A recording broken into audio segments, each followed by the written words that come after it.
flicking it up in the mix. Fast forward to 06, getting better up 06. Have a chick feeling like she working out on that flex. I'm focused, look through my lens, see my vision, surprise myself and can't do what I want to. What's up, Knicks Nation? How y'all doing? I hope everybody's enjoying their weekend. I hope you're safe and healthy. I hope your family is safe and healthy, and that everybody's needs are being met. Now, look here. Let's start from the beginning, all right? I got a lot to cover today. The reason I did this morning is because there's just so much to cover, and I'm kind of excited, actually, to be quite honest with you. I know some of y'all were short-sightedness. Let me just get all your stupidness out the way. We're not firing Tibbs, so stop the stupidness. Grow up. We're not firing him. Okay, grow up. Okay, so let's get rid of that. Okay, done. No. Yet. It's not gonna happen. Get over it. What's up? What's up to the chat? Valex, Deshaun, Stoop Kids, what's up to y'all? All right, so look, man, there's a lot to cover, man. So we're gonna talk about the game. First of all, Miami lost to the Bucks. So we didn't pick up any ground, but we didn't lose any ground. The Eastern Conference race for that sixth spot is getting tighter. There's 2 games separating Miami, who's in the 6th spot, from Atlanta, who's in the 9th spot. Okay, so it is a tight, and we know, I told you, it's going to be a dogfight to the end. But I'm very encouraged by what we're seeing. Okay, so we're going to go over the game. We're going to go over the issues, and we're going to talk about how the issues are going to get solved. And we're going to talk about trades. That's very big this time. I got to tell you, there's some things to talk about, particularly with the Nets situation, and it's not what most of you are thinking. So, first of all, I am very proud of how the Knicks did yesterday. This is the key thing to me. They were losing the whole game. Okay? And every time they got it within 10 and closer, the Clippers would come back. Okay? But they took the lead with less than like 90 seconds left in the game. That's, to me, that takes a fortitude and an intestinal fortitude and a desire and a toughness that you only get from teams that are coached by guys like Tom Thibodeau. Okay, they fought back. And this was a game the Clippers were winning coast to coast. Okay. Morning, Mark. Good morning, my brother. Grand Rising Malik. I got that from you, that Grand Rising. I like that. Grand Rising Malik. Shabazz, what's up, my brother? All right. And Pudge Nice, what's up? What's up? What's up? King Ribby, my man, what's up? So, look, I love that. It wasn't their best game, obviously. They were losing the whole thing.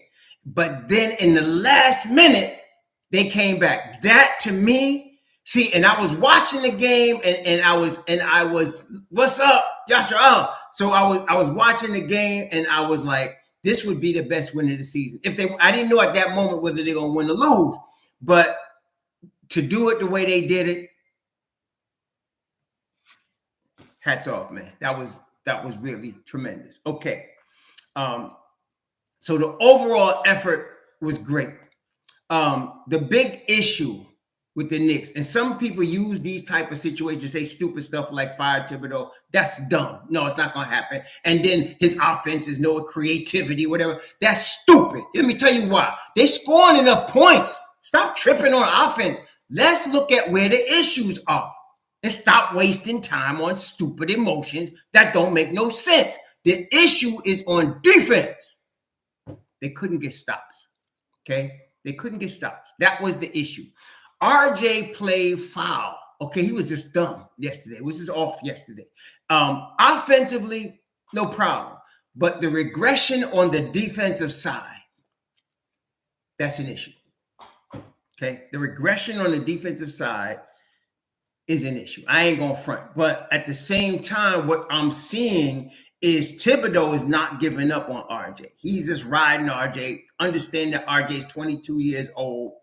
And, he's going to get better. So that's the issue. But RJ was getting done up by Kawhi yesterday. He was just getting done up by Kawhi yesterday. Kawhi, I forgot, what did Kawhi end up with? I think Kawhi dropped 30 yesterday. But RJ was just getting done up by Kawhi yesterday. It was just simple as that. Kawhi ended up with 35. And I'm not saying, this Kawhi Leonard, right? He's one of the top 10 basketball players in the world. But he was just getting done up by Kawhi yesterday. He could not handle Kawhi yesterday. And you combine that with the terrible offensive game that he had. And it turns out being a terrible game by RJ Barrett. All right, so let's get that out of the way. He had a bad game. Offensively, I'm not worried about RJ Barrett. Okay. What's up, David Byer? How you doing? It's me. How you doing, y'all? Joe Esper. So offensively, I'm not worried about RJ Barrett. I'm worried about him defensively. I'm concerned defensively. He has regressed. This is his fourth season, and he's regressed on the defensive side of basketball. I'm concerned about that. I ain't going to front. I'm concerned about that. Yeah, I am. I'm concerned about him defensively. Okay. Now, but there's help coming with Mitch Rob, and that's the key. The defensive issues that the Knicks now have will be solved when Mitchell Robinson comes back. Okay, it's as simple as that. And that's what makes me encouraged by all the other things ancillary happening around the absence of Mitch Rob, because you get Mitch Rob back, and it's going to be all good because everything else. Now let's talk about the overall. I got to give it to Jalen Brunson. I don't know if he was fired up for not making the All-Star game, but he obviously scored 41 points, and he's obviously that dude in the last 5 minutes of the game. We've been saying that since last year when he dropped 40 in the playoff. He's that dude in the last 5 minutes of the game. And a lot of us realize, I didn't bring it up a lot because one of the things I hate doing is I hate playing Monday morning quarterback. I just don't like playing Monday morning quarterback. That's the easiest position to play, Monday morning quarterback, or the second guessing bull crap that people like to throw out. Okay, I don't like that. But I think all of us would have liked to see Brunson with the ball in his hand against the Lakers in that last play of regulation. But he's just that dude with 5 minutes left. He's just that dude, okay? But what really encouraged me was the ball movement, okay? Do you realize the Knicks had 30 assists yesterday? They had 30 assists yesterday. The New York Knicks had 30 assists yesterday. I don't know how many games this year, not many, where they've had 30 assists. They had 30 freaking assists yesterday, okay? They had 30 assists. I'm very encouraged by that. I'm very encouraged by it. They had 30 assists yesterday, okay? That's big time. Plus, of course, Brunson scoring 41. He had 7 of those assists, okay? Defensively, again, we need Mitchell Robinson. Brunson's not going to get any better defensively. He is what he is. So we need Mitch Rob. Mitch Rob is the big piece right here. We get Mitch Rob back, it's going to be on because everything else is coming together. See, we had 30 assists yesterday. The Knicks are third in the NBA, third in the entire league in rebounding, team rebounding. They have 46 rebounds. Problem, of course, yesterday was Clippers also had 46 rebounds. Okay, they were getting a lot of second chance points, especially from the guard spot. They were getting a lot of. Paul George had 8 boards yesterday from the guard spot, and that's because they were getting all the long rebounds. We got to do something better about that. I'm not worried. They're going to fix that. Julius. Now this is the thing. Let me tell you about Mr. Randle. Okay, I have learned, and I'm serious. I have gotten the education over the 4 years we've had Julius Randle on our team, that you got to live with him. Okay, you got to live with him. He's going to be who he is. Okay, that's who he is. He's going to give you that arguing with the rest bull crap. He's got to get better with that. Hopefully his little boy could teach him, because his little boy will tell him, and his wifey will tell him, and his teammates will tell him. So he's got to get a little better with that. But he's going to commit turnovers. He's going to do some stupid IQ things. But I'm going to tell you something. And this also goes to Thibodeau's coaching. Thibodeau switched in the fourth quarter, and he put Julius Randle on Kawhi Leonard. And Julius Randle shut down Kawhi Leonard. In the Knicks run up to get the lead, it was Julius Randle's defense against Kawhi Leonard. And then, of course, you combine that. You know what we really need? We need a lot more dudes like Grimes. Grimes That's one of the reasons I feel like we lost the game. When Grimes fouled out, I felt like that was it, because Grimes on the perimeter, there ain't no other dude like that except Deuce. And Deuce in his second unit, we'll talk about him in a second, but we need more Grimes. So you had Grimes on Paul George, and you had Julius on Kawhi. And Julius did in that fourth quarter. Now, I'm not talking about the rest of the game, but the fourth quarter, when the Knicks made that run to come back, Julius Randle's defense on Kawhi Leonard was par excellence. That's what caused us to get to the point of getting the lead, in my opinion. That was it. Everybody was playing their butts off at that point, but Julius, the switch that Tibbs made to put, RJ was getting cooked. I mean, he was just getting cooked. Okay, so he put Julius on Kawhi and then put Grimes on Paul George. That was key right there. There was some dumb calls on Grimes that really, to me, that was the game. When Grimes fouled out, that was the ball game. To me, that was the ball game. Because you need to get stops. So, and you can't have Grimes can't guard everybody, right? So, but I loved how Julius did. To me, that was encouraging. And the reason, see, this is, again, I want to implore y'all all talking about fire Tibbs and all of this stupidity. And that's what it is, straight stupidity. You don't fire a winning coach in a rebuilding team. This is the third year of the rebuild. They're not in championship window mode. Stop acting like they are. Stop listening to media types that cause you to think they're supposed to be. They're not in championship window right now. Let me repeat that. They're not in championship window. This is the third year of the rebuild. Wait and calm the F down. Okay, some of y'all. Okay, so they're not winning in spite of Tibbs. They win because of Tibbs. Some of y'all don't know, but this is the third year of the rebuild. So this is where we got to chill out. Okay, so now in this third season, what you want to look for is the overall progress. The overall progress. So without Mitchell Robinson, who is the key of their defense, they're getting 30 assists. They're third in the league in rebounding. They're making do with Sims and Hartenstein. They're making do very well. Sims and Hartenstein are not Mitchell Robinson, but they're making do. Julius Randle is maturing as an NBA player. He's now an all-star, and he's getting better. Yes, RJ is concerning. You're going to always have that issue, and we're going to talk about that in a second. But overall, Grimes is a revelation. All right, now look. Sims didn't score any points yesterday. You look at the stat sheet, you don't see much from Sims. But if you're actually watching the game, what Sims was doing was he was flashing hard on a double team and then getting back to his man. He was doing it very well yesterday. His energy level was much better than it's been the previous couple of games. He was getting back. He was doing that extremely well. The problem was the other players like RJ, like Brunson, they would give weak double teams. See, when you give when I mean a strong double team, if you notice, Tibbs depends on keeping people out the paint. See, Kawhi Leonard's game is in the paint. That's Kawhi Leonard. His game is 12 feet and in. He's very similar, when you look at it, to DeMar DeRozan. He's not a big three-point shooter. His game is mid-range, okay? And so is Paul George for the most part. But so you got to keep them out of their mid-range. And so what would happen is Kawhi would get the ball and it would flash like a double team, but not come strong enough to cause him to give up the rock. That was the problem. See, and so when Sims did it, though, it was good. Sims would flash, give a hard double team, guy would give up the rock, and he'd sprint back to his dude. I like how he was doing that yesterday. That was big time. Okay, that was big time. That is the progression of Jericho Sims. Okay, that's the progression of Jericho Sims. You can't expect him to be Mitch Robinson in his second year right now. Mitch Robinson in his fifth year. Okay, Mitch Robinson in his fifth year. You can't expect Jericho to be Mitch Rob right now, even though they're the same age, but you can't expect him to be that because he don't have that experience that Mitch Robinson had. Okay, so I liked how he played. Of course, Hartenstein did more than his share. See, look, the Knicks did not sign Hartenstein to be the star. They didn't sign him to be the starter. Okay, they signed him to back up Mitch Rob and to hustle and to bring that high IQ that he does bring.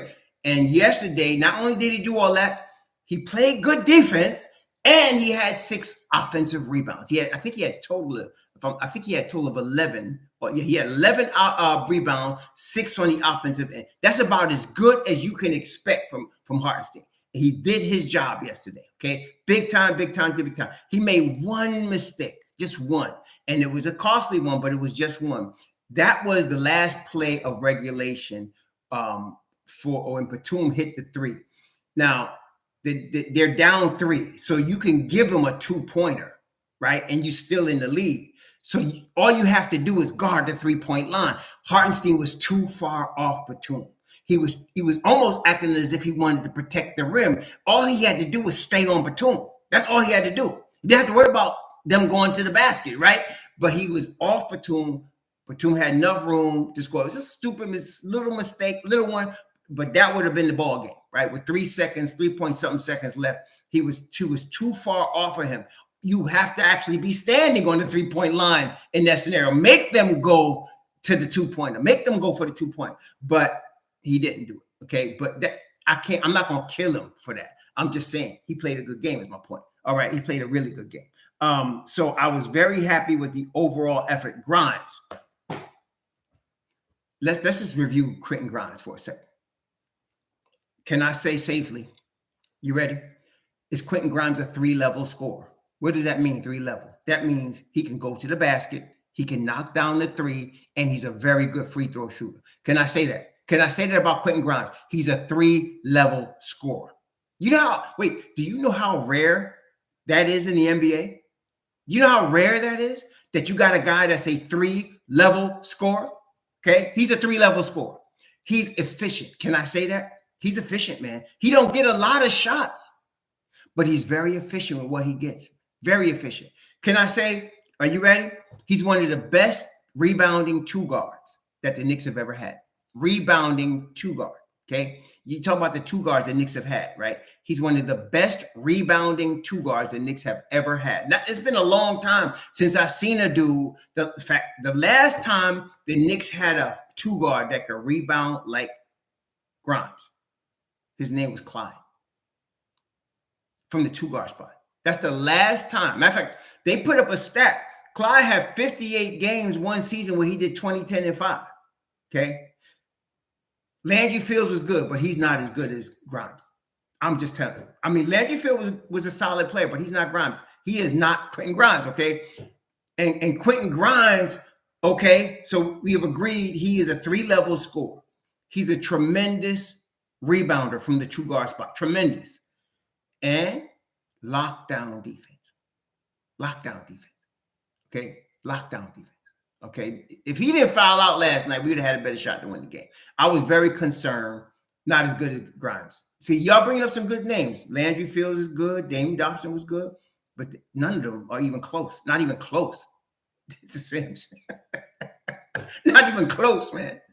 I mean, they're gone, man. You know what I'm saying? So the last time we had a guard as good as Sims, as a rebounding 2 guard, his name was Clyde. That's the last time we had one. Landry Fields was good.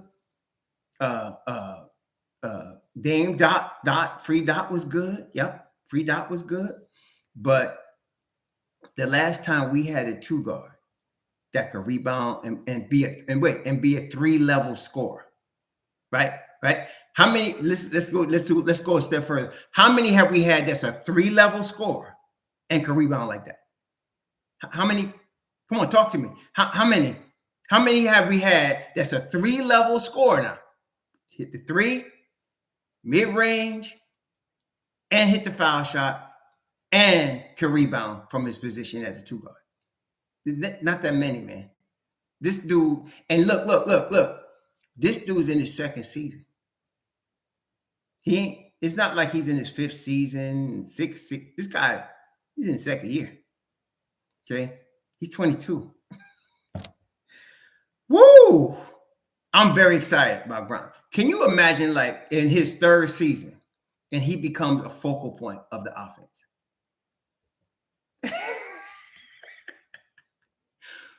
Man.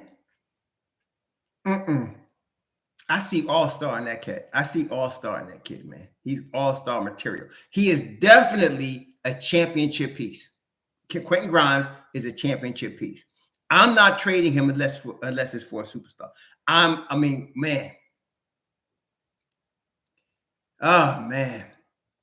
It was a great game though. It was a great game. Okay.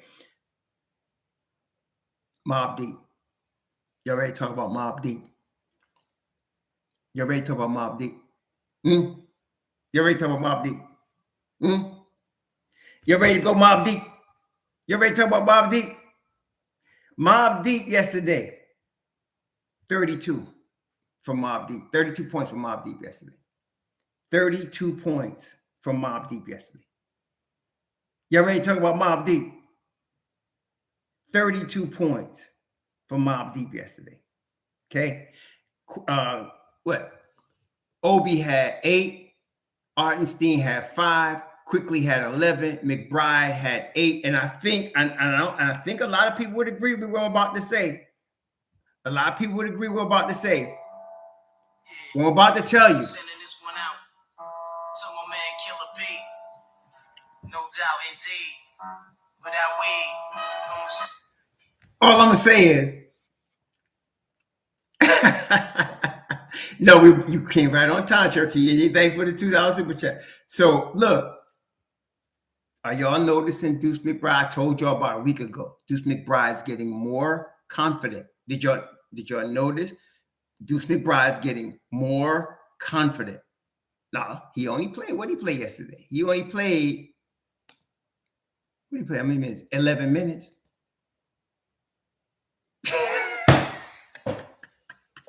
Yo, did you see the steal off the inbound? Deuce is, oh my gosh, man. What we saw yesterday is what I've been telling y'all all along. And some of y'all just wasn't buying it because you're too short-sighted. You're going to get G League Deuce. Let me say that again. You're going to get G League Deuce. Okay? You're going to get it. G League Deuce is coming. Okay? Some of y'all that's been following Deuce know what I mean when I say G League Deuce. Y'all know what I mean. Some of y'all know what I mean when I said G League Deuce. Okay? Some of y'all know what I mean. It's the confidence is there. We know the defense is there. He's now becoming more of a full-time point guard because he's on the floor. Even IQ's deferring to him, giving him the ball when he's the point guard. Okay? You're going to get G League Deuce. I thought it would come sooner than now, be honest, but it's fine. It's coming. G League Deuce is coming. The more confident this kid gets, the more dangerous he's going to be. His jumper is sweet. Always been sweet. And he's been he's a 3-level scorer. But most people, discount it because of how much of a hard time he's been having it early because he's been getting up and down minutes. And that's the key here. He only played 11 minutes yesterday, but it didn't matter. See? So Deuce McBride, to me, was the key. You know why I say he was the key on Mobb Deep? Because you expect Obi. You're expecting IQ. You're expecting Hartenstein. But now you're getting that extra boost from Deuce, right? You're getting that extra boost from Deuce. G League Deuce is coming, man. I'm telling y'all. See, y'all just didn't believe. You're the non-believer. I ain't going to pull up non-believer right now, but you're the non-believers. See, I'm trying to tell you. Just for the non-believers. G League Deuce is coming. Another 22-year-old. Okay. Another 22-year-old. G League Deuce is coming. Okay. Now, all right. Let's talk about some hard things. Okay. This is some difficult things for me to talk about. Some difficult things. Trades. Somebody wrote, I don't know who it was. Maybe some of y'all would know because I only trust the 3 wise men. But they talked about Obi and Evan Fournier with a number 1 for Beasley and Vanderbilt. Y'all know I love Obi, man. Obi's my New York boom, man. I mean, daggone, I love Obi. I would do that, though. Hell yeah, I would do that. I would do that. Hell yeah, I would do that. I would do it. I'm just telling you, I would do it. I would.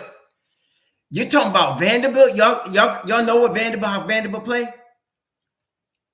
Yeah, I would do it. I would do it. Oh, but there's a bigger one. I would do it because you're adding Malik Beasley to Mobb Deep with Vanderbilt. Like you're getting 2 Obis for 1. You're getting 2 for 1. And you just gotta give up one. It would be an upgrade, man. I would do that. And I hate to lose Obi. When I saw that, I was a little nervous. I'll be honest, I was a little nervous. I got a little shake in my stomach right there. Because Beasley and Vanderbilt would be on the Mob Deep. It don't matter what position they'll be on Mob Deep. They'll be on Mob Deep. It doesn't matter what position he plays. He plays basketball. Yeah, you got to look up. Many of us, including myself, like Malik Beasley 2 years ago. 2 years ago, he had gotten arrested on a gun charge, and everybody was boo-pooing him. And I was like, this is an opportunity for us to go get him. We found out later that the Knicks did try to go get him, but the Minnesota signed him to the $60 million. But Beasley and Vanderbilt can play. Okay, you're not talking about no scrubs here. Beasley and Vanderbilt can play. Will they get us to the next level? Maybe, but they would be an improvement on an already dangerous Mob Deep. If you're going to replace Obi with somebody, Vanderbilt is that guy. Okay, but you're getting Beasley on top of it. Yeah, I'm trying to tell you, man. I'm trying to tell you. See, I would do that, and it makes me nervous because we're including Obi in that deal. I wouldn't have did all of the moves for Donovan Mitchell that they talked about last summer, but this one is more solid. You're talking about one number one, and they're doing that to get rid of Evan Fournier, which they need to. And you got to give him something, so Obi's that guy. Excuse me. And you're talking about, two guys that could really help you. These guys could play ball, especially coming off the bench. That's what we're talking about, coming off the bench. You're talking about a Mob Deep of Vanderbilt, Beasley, Deuce, IQ, Hartenstein. What? Oh, no. I do want to keep Obi, though. Cherokee Indian, I ain't fronting. This hurts, but I'm going to get ready to tell you something else. Y'all ready? I'm getting ready to tell you something else that's going to hurt. You ready? Here we go. And I hate this because I love Obi Toppin. Obi Toppin, one of my favorite dudes, man. He's right like 1A below Mitch Robin Deuce. That's Obi. That's my dude. That's my man. But look here. See, everybody's focused on Kyrie Irving. Okay, so let's talk about Kyrie Irving. Number one, Kyrie Irving is like being married. Brunson. Brunson is like being married, and you're not going to divorce this woman in the first year or two. You're just not going to do it. That if they even make a call, if the Knicks even make a call inquiring about Kyrie Irving, both the Brunsons are going to go nuts behind the scenes, but they're going to go nuts. Okay, you listening to me now? They signed Jalen Brunson to be the guy. They gave him the keys. He's doing good. Okay, so they're not going to even make a phone call about Kyrie Irving. It's not going to happen. Okay, so forget Kyrie Irving. Okay, now and that's what I'm saying. But listen to me carefully. Listen to me carefully. You ready? Y'all hearing me? Listen, I want to make sure y'all get this next point because some of y'all get half of the point. Please listen carefully. You ready? If I'm the Nets, y'all know Cam Thomas dropped 44 yesterday. Did y'all know that? Cam Thomas dropped 44 yesterday. Okay, he dropped 44. If I'm and they won the game. He brought him back off the bench. He only played 29 minutes, dropped 44. See, the only reason I didn't want Cam Thomas in the draft is because he couldn't play defense. And that's why he's not starting right now. But that's going to change. That's getting ready to change. Okay, now, if I'm the Nets, I blow this thing up right now. You played the game. You tried to get the championship thing done, and you lost. I'm blowing this thing up. What does that mean? All right, Kyrie had already asked for a trade. So y'all talk to me. If Kyrie gets traded, which he's going to, who's next? What's the next piece you're going to trade? Okay, you got to blow it up now. You got to blow the whole thing up. Okay, get rid of all the vets. You got to move KD. You got to move Kevin Durant. Now, if I'm the Knicks, y'all going to hate me, but I'm telling y'all, I told y'all, didn't I tell y'all several times that I would make trades for anybody's available for superstars? I did tell you that, didn't I? I'm not right. I didn't. I'm not being a hypocrite. I said if and I mentioned KD as one of those dudes, but I said if it's a superstar, everybody's available. Let me tell you something right now. I couldn't do it right now, but I could do it this summer.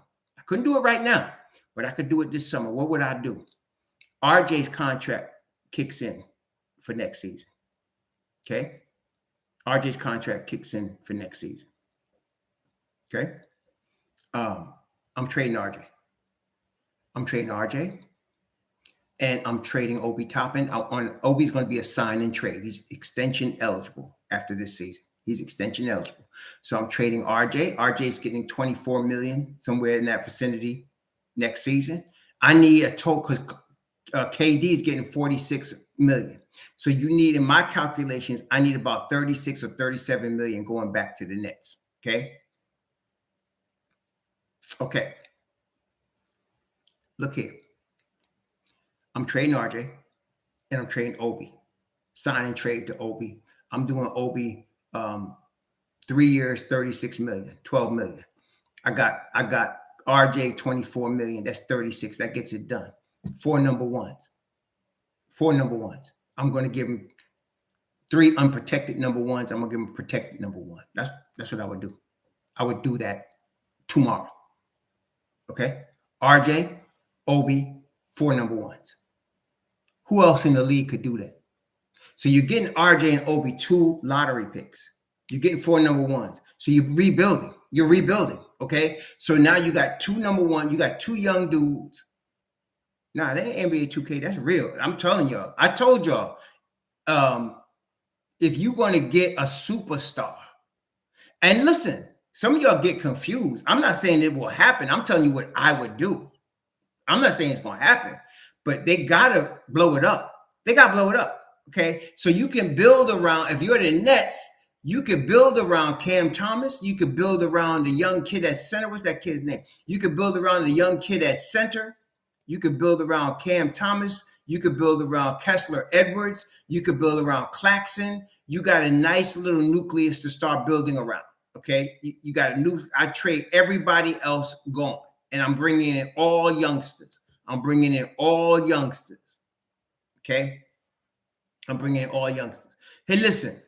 I told y'all, man, some of you don't get it. If a superstar becomes available, we got to get the best shot we can. Okay? If a superstar, some of you are talking about crosstown rivals, that don't matter. If the Nets are into rebuilding, crosstown rivals don't mean nothing.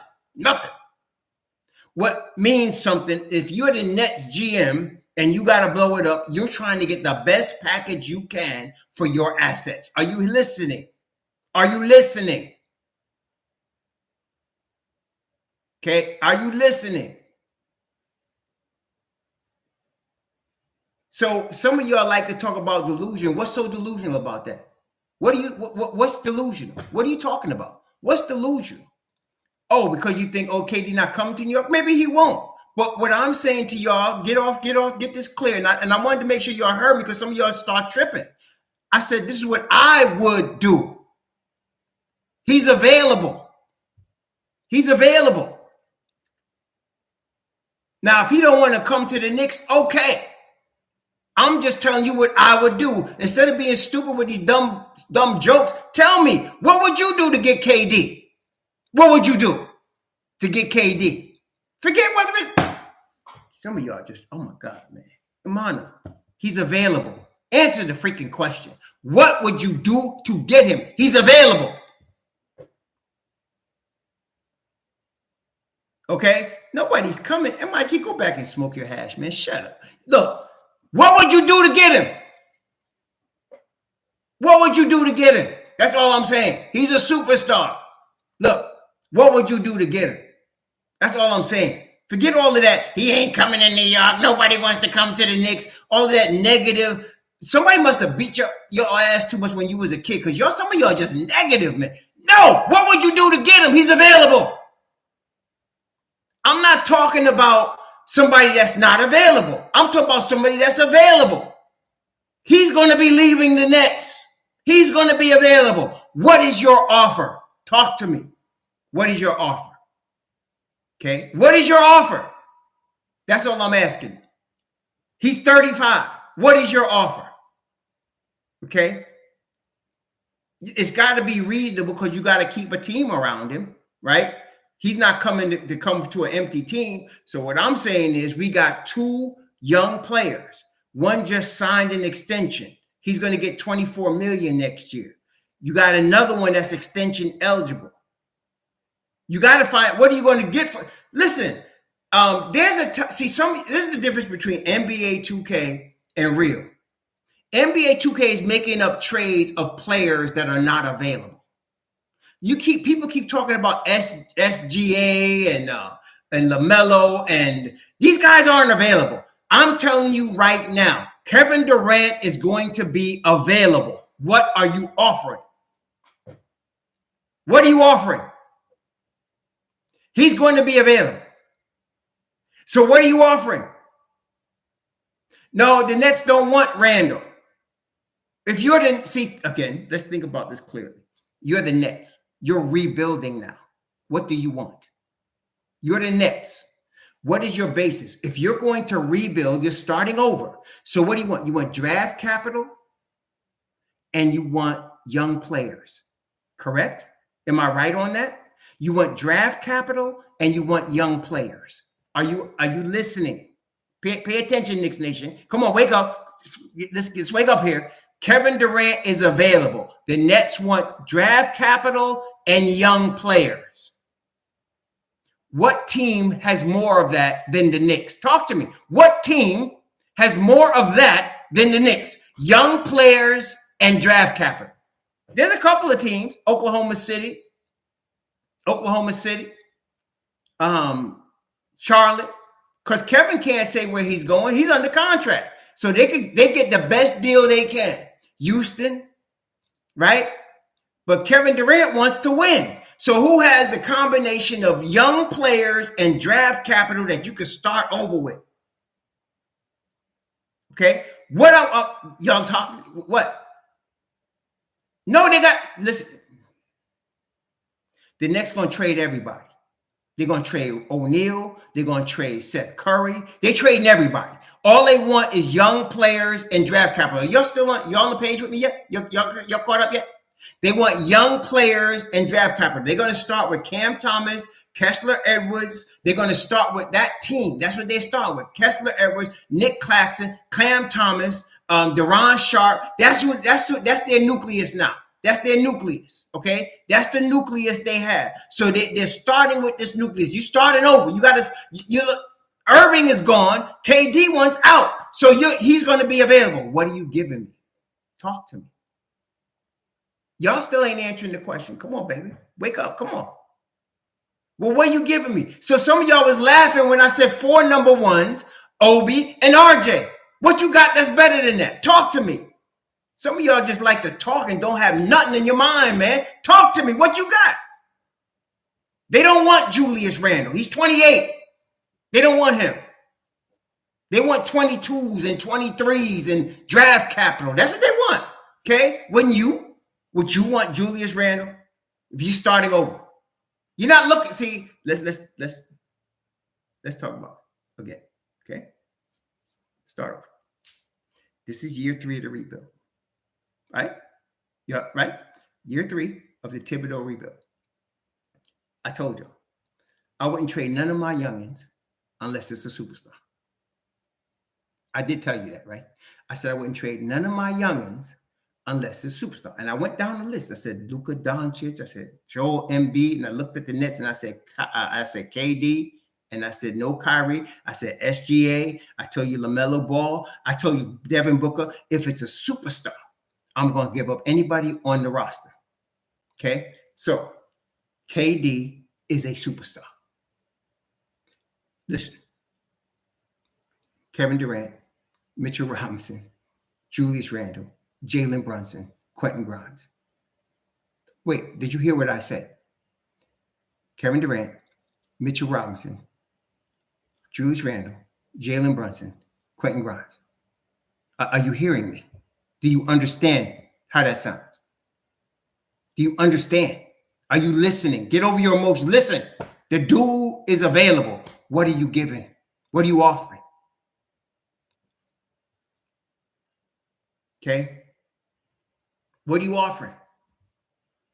You have that starting 5, and you will still have Deuce McBride, Emmanuel Quickly, and Hartenstein or Sims in your bench. You still have that. What are you giving me? Because if you have that team, you're going to the Eastern Conference Finals. Are you understanding? Y'all catching me yet? If you have that team, you're going to the Eastern Conference Finals. Okay? Boom, you're right there right now. Are you understanding? Yeah, I know you with MIG. MIG, come on, man. Dad, go. This ain't no typical 35-year-old. This is Kevin Durant. His game is not predicated on athleticism. He's 7 feet tall, hits threes, hits mid-range, hits foul shots, can play defense. He's 35 years old. This is not your typical 35-year-old. This is LeBron-esque 35-year-old. Okay? This is it. Okay? So that's all I'm saying. You're in the Eastern Conference Finals. Okay? You don't even need to send Cam over there. We could, but we don't need to. But I'm saying this is something we do in the summer. Now, y'all getting carried away. Come on, baby. Do you know how good Kevin Durant is? What is wrong with some of y'all? I'm really shocked. What is wrong with some of y'all? You know who Kevin Durant is? You know how good this brother is? Oh my gosh, man. I'm disappointed in some of y'all. I am. I'm disappointed. Yes, 90% of the players, 95% of the players in the NBA, you talk about availability. Yes, it becomes very important. And yes, you do. But not Kevin Durant. There is an exception to every rule. With Kevin Durant, you're looking at the exception. Above anybody, even above LeBron, above anybody else in the NBA, you're looking at the exception. That's Kevin Durant. You can't recognize that's what you're dealing with? Oh my gosh, Cherokee. Oh God, you right. I mean, I'm saying, what are y'all crazy? You know who we're dealing with. Let's go over this again. Just, if we make the trade that I propose, and I'm telling you, I don't know if they'll take it, but it would be competitive. It would be a competitive offer. Okay. If we make the trade I'm proposing, it will be a competitive offer. And what you would have is Jalen Brunson, Quentin Grimes, Kevin Durant, Julius Randle, and Mitchell Robinson. That's what you would have. You would have Deuce McBride, Emmanuel Quickly, and you could still make moves. You have Hartenstein and Sims, and you could still make moves. I'm saying you could still make moves. But what's wrong with y'all? Kevin Durant is available. Maybe I'm talking too soon for some of y'all to catch up. If Kyrie Irving gets traded this week, which is a 90% chance he will, 90% chance, unless the owner decides I'm gonna give him $200 million, he's getting traded this week, right? If the Nets owner decides, okay, I changed my mind, I'm gonna give you the $198 million you asking for, and I don't think that's gonna happen. If that was to happen, okay, KD is going. He's going next. Okay, he's going next. Okay, now that is a certainty. So talk to me. What is your offer? Everybody, 29 teams in the NBA will immediately start trying to make offers to the Nets. Y'all not hearing me. 29 teams will immediately start making an offer to the Nets for Kevin Durant. Right now, even as mercurial as Kyrie Irving has been made to appear, and I say it just like that, as mercurial as he has been made to appear, Clippers, Phoenix, the Lakers are all trying to bid for Kyrie Irving. Okay? KD is a different level. He's just a different level. Okay?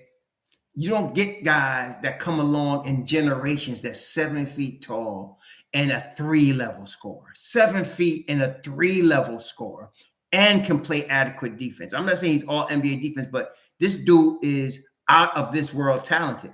And so 35 to me, if I could listen, if you could get prime Kevin Durant for 3 seasons, 35, 36, 37, would you take him? I would take him. Okay, give me Kevin Durant for 3 seasons with Julius Randle, Mitchell Robinson, Quentin Grimes, Jalen Brunson. I would take him. Get your emotions out of the way and look at the player you're looking at. Some of y'all can't do that. Some of y'all, I'm realizing you don't have the ability to separate your emotions from the actual analysis of the player. This guy is top of the shelf, Grey Goose vodka, $60 a bottle. That's this dude. Okay? You need this dude if you can get him. Get OG Anunoby. I'm not saying that would be a bad trade. It wouldn't be a bad trade. But I'm trying to tell you, give me this dude. Okay? Give me this dude. Give me, and if I could get 2 seasons of him with my team. So I'm making assumptions. I'm keeping Julius Randle. I'm keeping Mitchell Robinson. I'm keeping Quentin Grimes. I'm keeping Jalen Brunson. I'm keeping Deuce McBride. I'm keeping Emmanuel Quickly. I'm keeping all of those guys. Okay? I'm keeping all those guys. But I'm getting Kevin Durant. I don't understand why y'all. So, let me do this. I can't believe there's that many of y'all that really don't understand the import of. All right, hold on.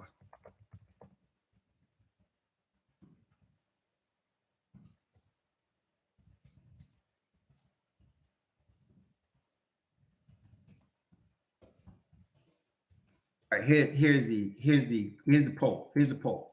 Would you trade RJ, Obi, and 4 number ones, 3 unprotected, 1 protected for Kevin Durant? Would you do that? Would you trade 3 unprotected number ones, a 4th protected number 1, RJ and Obi for Kevin Durant? Would you do that? That's all I'm asking you. Let's say that would get it done. That's all I'm asking. Imani, you ain't catching it. I'll have to explain it to you in a corner later because you're just not catching it, bro. This is Kevin Durant we talking about. This ain't no scrub, and he's available. I'm not talking about a guy that's not available. This is real. Let me just say this again. The difference between, and listen, Amanda, you hearing me? I want y'all to make sure you hear me. The difference between NBA 2K and this is NBA 2K is fantasy. This is real. And the reason it's real is because Kevin Durant will become available as soon as Kyrie Irving is traded. He's available. Okay? Are y'all catching me? Are you understanding? He becomes available. So just think of it that way. Kevin Durant is available to be acquired in a trade. Would you take him? What would it take? What would it take? Are you listening? Listen. I feel like I'm talking to my 4-year-old grandson. He's available. What would you take? He's available. I don't care if he's 35. I don't care. Where has he slowed down at? I just asked the question. See, listen, some of y'all don't understand. If somebody was to say to me, okay, I'm going to offer that package for Shai Gilgeous-Alexander, right? Let's say, I'm going to offer that. If somebody said, I'm going to offer that package for Shai Gilgeous-Alexander. And I would tell you, you're being delusional because Shai Gilgeous-Alexander is not available. He's not available. Neither is LaMelo Ball. Maybe in 2 seasons, they'll be available. But right now, they're not available. So talking about them is a waste of time because they're not available. Kawhi Leonard's not available. Paul George is not available. Dame Dolla's not available. They're not available. So understand? But I'm telling you, there's a superstar available. Now, take off the table whether he wants to play for the Knicks or not. That's irrelevant. That's irrelevant right now. Irrelevant. What's relevant is what does the Nets owner, what do their management want for him? Because he's going to be traded. He's going to be traded. What do you want for him? What do you want for him? That's all. What do you want? And let me give you this question. These are the relevant questions I want you to answer for me. Cherokee, and to be fair, at least you know Knicks Nation deep down. Like, yeah, that's true. That's true. Thanks for the $5, Cherokee. But look, I'm not saying it's going to happen. What I'm saying to you is KD is going to become available. Kevin Durant is available. I'm not saying they do it. I'm saying if you're the Nets management and you're going to start over, you're not going to win a championship without Kyrie Irving. And Kevin Durant doesn't want to be there without Kyrie Irving. So what do you want for Kevin Durant? What do you want for him? Okay? What do you want?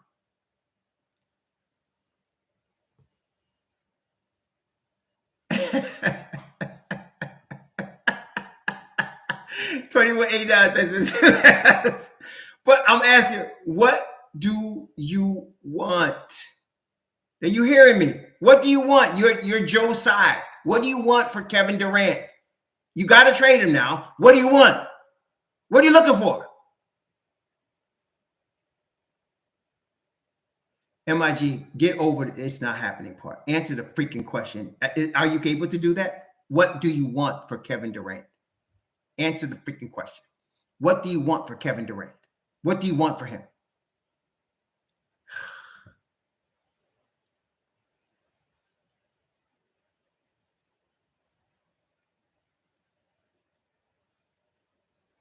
No, it's not discussing Dolan selling the team because Dolan ain't selling the team. The Nets are selling Kevin Durant. You still ain't getting it. Dolan ain't selling the team. He's already said that. And the Nets are going to sell Kevin Durant. What do you want? Get in the real with me. Get in the moment, brothers. What do you want? Get in the moment. What you want? Kevin Durant's for sale. Are you telling me you don't want Kevin Durant? Okay. You telling me you don't want him? Okay. Get in the real. He's for sale. What do you want? Somebody comes out of their building in New York and say, I got Kevin Durant. What you want for Kevin Durant? What you going to give me for Kevin Durant? What you going to give him? What's your offer? What's your offer for Kevin Durant? He's for sale. This is real. This ain't fan. Some of y'all, come on, baby. Wake up with me. I wish I had some smelling salts. Wake up. Come on. He's for sale. What you want? Yes. If you're the Nets, what are you asking for Kevin Durant? If you're the Nets, what are you asking for? Okay. And what team has the best shot at getting him as far as what they want? No, brother. You MIG, please go learn the NBA. You're not going to get a championship team. You're giving up the championship coach. You're rebuilding. Come on, baby. Wake up. You're rebuilding. So you got to start with Cam Thomas, Nick Claxton, Kessler Edwards, Deron Sharp. That's what your new team is. You want to start with the draft. You want to start with young players. That's your new team. Okay? So wake up. What you going to get? Who's going to give you the package that you need to get started over again? You starting over. You in year one of a 5-year rebuild, starting this summer. Wake up. You're in year one of a 5-year rebuild. Wake up. What do you want? I will take Kevin Durant for 50 games. I would. Especially if those 50 games include the playoffs. I will take him. Y'all just don't know. Y'all just some of y'all don't get it. Kevin Durant is all generational, baby. What's wrong with y'all? I don't get it. Kevin Durant is all generational. Oh my gosh, man. Again, what's her name? Eccentric X. Listen, forget what Kevin Durant wants. Kevin Durant doesn't own his rights, even if he has no trade clause. I'm asking you a simple question. What, if you are the Nets, do you want for Kevin Durant?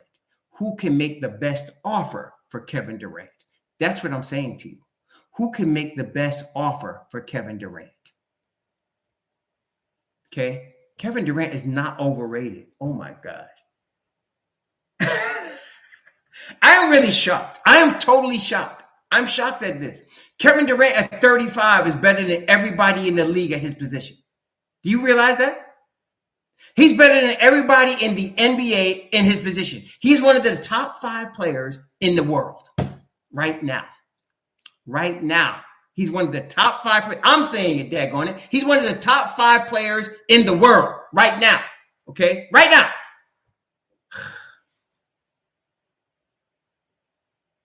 I don't care if he's a snitch. Is he going to win you a chip? Some of y'all, get over that personal crap. Who cares if he's a snitch? Who cares if he thinks Knicks are not cool? Who cares? I want to know, do you want him? Is he going to win you a chip? Oh, man, I'm shocked. I'm glad 61% of y'all understand this. 61% of y'all understand. Okay? 61% of y'all get it. The idea is to win a championship. Y'all just don't understand. The Knicks won one game in the Atlanta series, and they were celebrating in the streets. Some of y'all don't remember that. They were going crazy in front of Madison Square Garden because the Knicks won one playoff game. Imagine if they go to the finals. Imagine if they win 2 or 3 playoff series. Come on, man. Right now, KD's better than LeBron. Right now, KD's better. Whose team is doing better? The Nets or the Lakers?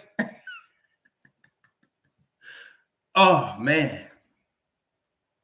And man, that's what I'm saying to y'all. That's what I'm saying. If you get Kevin Durant and you pair him, let's go over this again. Julius Randle at the 4, Kevin Durant at the 3, Mitchell Robinson at the 5, Jalen Brunson at point guard, Quentin Grimes at the 2 guard. You're going to the Eastern Conference Finals. You just leapfrog a year and a half of development. You're going to the Eastern Conference Finals. Okay?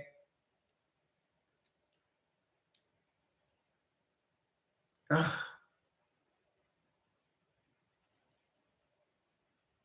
I'm disappointed in some of y'all. I really am. Some of y'all just don't. And the reasons you're giving is, number one, I've heard you say he's 35.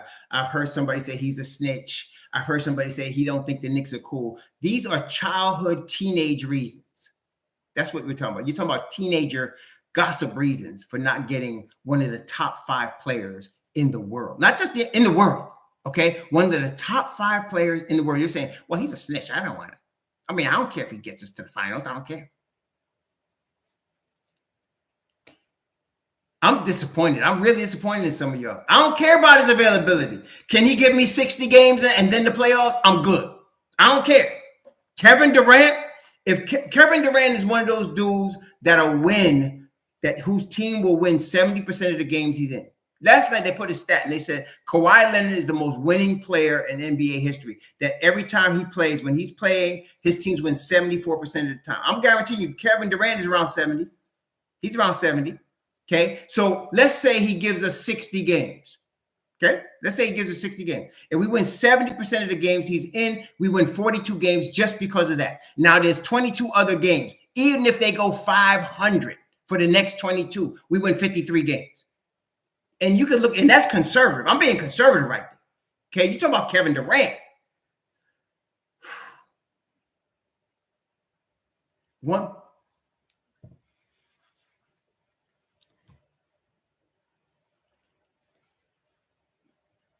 So one player doesn't make a difference when they're not a superstar. But that's the difference between superstar and everybody else. Okay? There's a difference between superstar. Okay? Not star, superstar. Okay? And everybody else. Okay? There's a difference. For example, Stephen Curry is a superstar. Trae Young, the leprechaun, is a star. There's a difference between the effect Stephen Curry has on a team and the effect Trae Young has on the team. Do you understand that? All I'm saying, do you get that? So Stephen Curry, even at his age, is a superstar. Okay? Okay, he's a superstar. Trae Young is a star. He's good, but he's not going to cause the winning effect of a Stephen Curry. Okay? Different situation. Different scenario. Okay? Different scenario. Hello, Glenn. Yeah, go, JR. Get the hell out of here. I don't care if you want to stay around. This ain't it. Get the hell out of here. Go watch whatever. Do whatever. Get the hell out of here. I don't care if you're not here. So, look. No, I'm out of here. What the hell I care if you stay around my channel? Get the hell out of here. Don't come back. Don't let the door hit you in the crack of your behind. Go. So I'm just saying, there's a difference between a star and a superstar. There's a difference. Okay? There's a difference. And so Kevin Durant is a superstar. Yes, OKC, Houston, Detroit would be suitors. Yes, they would be. Okay, they would be. Now, would Kevin Durant want to go there? That doesn't matter, but he probably wouldn't because they're all rebuilding. So you want a team that's on the cusp, maybe a year and a half away from being at their max, that Kevin Durant could take you to that next level. How many other teams? Now, Russell Reed, thank you for the $5 and thank you for the comment. Let me ask a question. Aside from the teams you named, OKC, Houston, Detroit, who can put together a package and help Kevin Durant get to the finals? No, Golden State doesn't have, they're way over the tax line. And they don't have enough, they not only don't have enough salary to match, they got the young players, they don't have the draft capital. Okay. No, I'm not going to, because he's not going to get hurt and not play next year. He'll give you at least 60 games. That's what you're missing in Trick. And I'll take him for 60 games. That's what I'm trying to tell you. If I can get him for 60 games in the playoffs, I'll take that, because he's going to help me win. Just by him being on the floor, you're going to be at least 42 wins just by him being on the floor. And that's for 60 games. If he plays 70 games, you're going to win over 50. Okay. That's what I'm saying to you. So, and once you get in the playoffs, it's on. Okay. Jalen Brunson with Kevin Durant. Are you kidding me? Oh my gosh, man. Oh my gosh, man. Yeah, you're right, Anthony Desari, but you're not going to do that because you want to keep a team around Kevin Durant. So you're going to keep Randle, you're going to keep Mitchell Robinson, you're going to keep Grimes, you're going to keep Brunson, but you're going to give them a young player, 22-year-old RJ Barrett. You're going to give them another young player, 24-year-old, going to be soon 24-year-old Obi Toppin. You're going to give them these guys. Okay, so fine, 24, 25. You're going to give them these guys, and you can sign Obi to a reasonable deal, a sign and trade that makes this deal work. Because all you need is about $36 million going back to Brooklyn, and you give them the 4 number ones. So they got the 4 number one. They got now another couple of players to pair with Cam Thomas, with Kessler Edwards, with Nick Claxton, with Deron Sharp. You got some young players to pair with them. You got number ones coming. You can give them the Dallas number one, the number one from this year, the number one from the year after next. You can give them number ones for the next few years, okay? They're going to get that from somebody. Yeah, I don't understand. I really don't understand why it would be such a hard sell. I can understand, listen, and some of you don't get it. I could get the Nets say no. I can see the Nets saying no. But I'm telling you, my best deal would be RJ Barrett, sign and trade Obi Toppin, 4 number ones. And that gets it done financially. That gets them young players. It gets them number ones. That's all I'm saying to you. Whether they take it or not is another thought. I would offer it, though. That's all I'm saying. That's the best shot. I would offer it. That's what I'm saying. You're talking about Brunson, Grimes, and then you got Mitchell Robinson anchoring your defense. You got Hartenstein and Sims behind him. You got IQ still on your team with Deuce McBride. Come on. What's wrong with y'all? All you need now is to trade for, a guy to be backup number at 4 spot. You can get that. That's what you're talking about, okay? That would be my best offer, Cash Out James. Now, I don't know if it's the first or the last or whatever. They may come up with something less, but that's going to be my best offer because the Knicks are the best position to get him, in my opinion. The Knicks are in the best position with the combination of young players, draft capital, and a nucleus that will help KD get still to the finals. That's to me, that's the best position the Knicks are in right now. That's what the Don has done. He's put us in this position. I don't know. I'm not talking about that Cash Out James. I'm talking about what's the final offer. What's going to get us done? What's going to get this done? And I wouldn't even play games with this one. I'm not going to play games. I'm not going to go back and forth. I'm going to say this is my offer. 4 number ones, 3 unprotected, RJ Barrett, and sign and trade for Obi Toppin. Boom, done. That's my offer. That's my offer for KD. Okay, that's my offer. What you want? What you want to do? Okay. Yes, you got other options. KP is going to be available if he opts out, which probably he will this summer. He's going to be available, and we won't even have to trade anybody to get KP. So I agree with you with KP. I'm not talking about KP right now. I'm talking about Kevin Durant. And as good as KP is, he's not Kevin Durant. Wait a minute. So this is 2023, right? If we gave them the Dallas number one, our number one, we couldn't trade our 2024, so we keep that. Okay, so we still have a number one in 2024. Give them the 2025. Okay, give them that, and then give them the 2027. Right. So now that's 1, 2, 3 number ones plus a protected number one. That's a total of 4 number ones. 2027, 2025, 2023. You have 3 number ones unprotected plus the 4th number one. I'd do that for Kevin Durant. I would do that for Kevin Durant. He's the superstar I would get. That's the guy. I would get him for that. Okay. I would get him for that.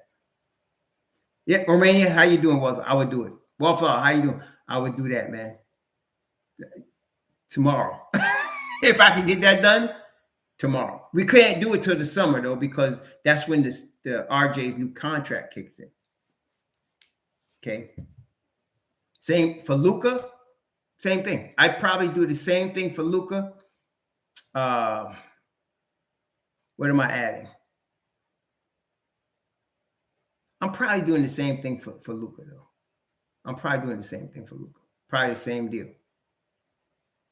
But why I did explain why I would do. You weren't listening. I said very plainly why I would do the trade. I said it. You weren't listening, Intric. Don't substitute your lack of listening for what I explained. I said with that trade, the Knicks go to the Eastern Conference Finals. Are you hearing me? That's why I'm going to do it. They go to the Eastern Conference Finals with that trade.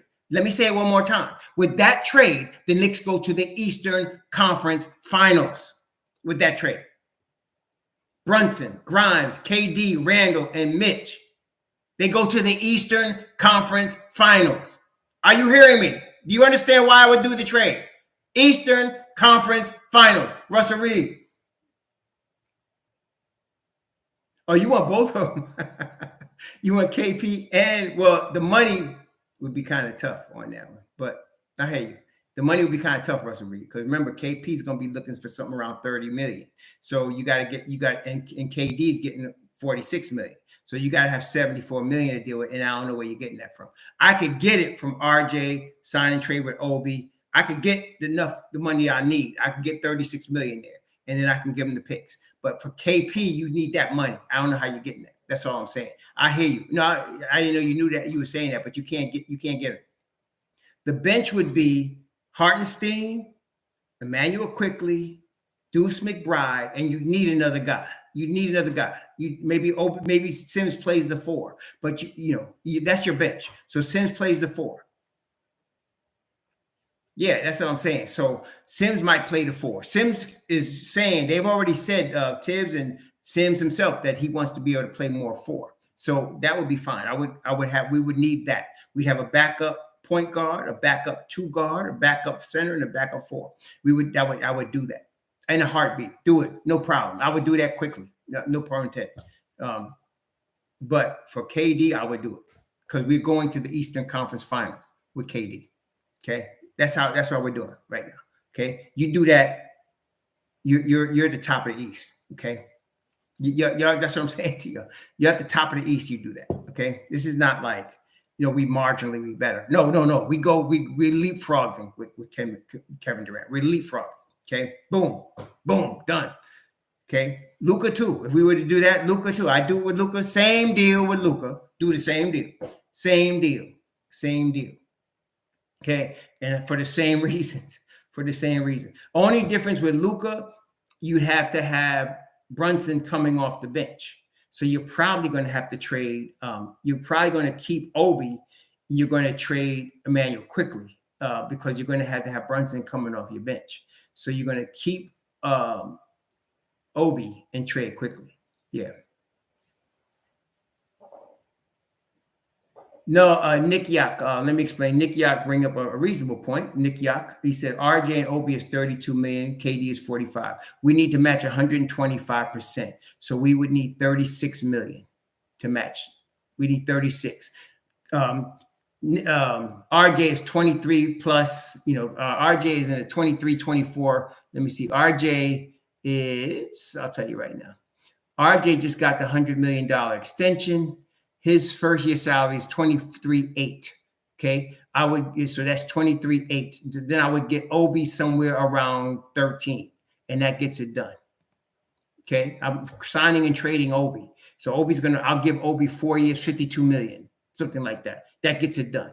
Okay, that gets it done. Yeah, and then you could also trade Derrick Rose for his expiring money. That's expiring money. That can make the deal work. See, so you can get the deal done. That's not a problem. You can get the deal done. Okay. Well, the Rose and Fournier, like I said, Rose. Listen carefully, Intric. Are you listening? Rose is expiring, so it's irrelevant. Rose is expiring. You could cause him in a deal. This is a summer deal, so he's expiring. So that's irrelevant. He's going to be gone one way or the other. So let's not worry about Rose. Evan Fournier, they're offering right now to Utah with a number 1. If they're going to catch a number 1, he's going to be gone. I'm not worried about that either. So that's not a problem either. So don't worry about those two. But concentrate on the task at hand. Kevin Durant is available. Do you want him? That's all I'm saying. And are you willing to give up RJ Barrett and Obi Toppin to obtain him? Okay.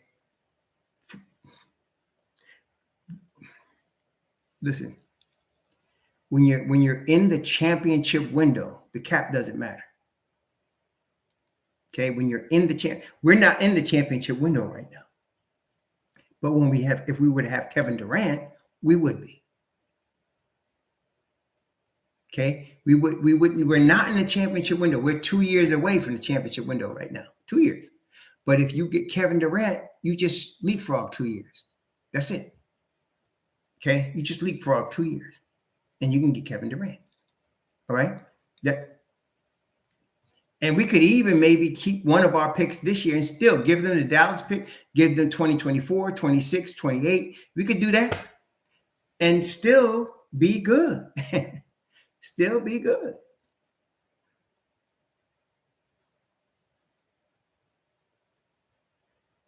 You know, yeah, Obi doesn't have a choice. RJ doesn't have a choice. None of those guys, they will go where we send them. Okay. So they will go where we send them. So all I'm saying to you is, this is the scenario. You're in year 3 right now, and you got 2 more years before you're really looking at a championship window for the Knicks, in my opinion. 2 more years. If you get Kevin Durant, that becomes now. The championship window becomes now. Okay. If you get Kevin Durant, the championship window becomes now. Like I said, you're talking about Kevin Durant. Who else? You're talking about, I named all of these guys because you're talking about Kevin Durant. You're talking about Jason Tatum. You're talking about LaMelo Ball. You're talking about, I would do Evan Mobley because of that dude's upside. Luka Doncic, Joker, Cade Cunningham, maybe. Jaden Ivey, maybe. Of course, Stephen Curry. Benedict Mathurin, but it wouldn't cost that much. He's not that dude yet, but he's going to become. You're talking about Kawhi Leonard, Paul George, Ja Morant, Giannis Antetokounmpo. You're talking about Zion Williamson. SGA, Joel Embiid, Devin Booker, Dame Dollar. These are the guys you're talking about. Okay, these are the guys. Forget OG, but Pascal Siakam, Kevin, Kristaps Porzingis. These are the type of guys that get you to the next level now, not next year. Now, okay. These are Anthony Edwards. Yes, these are difference makers that get you to the next level as soon as they put on your uniform. That's what I'm saying. Not everybody's like that. OG Anunoby is good, and he would help the Knicks. There's no doubt he would. But to try to talk about OG Anunoby in the same breath as you're talking about Kevin Durant,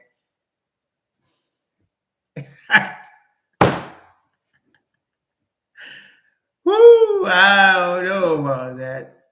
I don't know about that. Yeah, Jalen Brown is a star. He's not the superstar. The Celtics, if they didn't have Jalen Brown, I feel like they'd be right where they are with Jason Tatum, Marcus Smart. You need Marcus Smart or Jalen Brown, and they'd be right where they are. Okay, but without Jason Tatum, no. Jason Tatum is that dude. Okay, Jason Tatum is that dude. They built a nice team around him. Okay.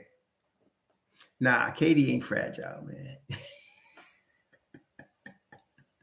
He's older, yes. And like I said, if you got to sit him for 20 games, I'll do it.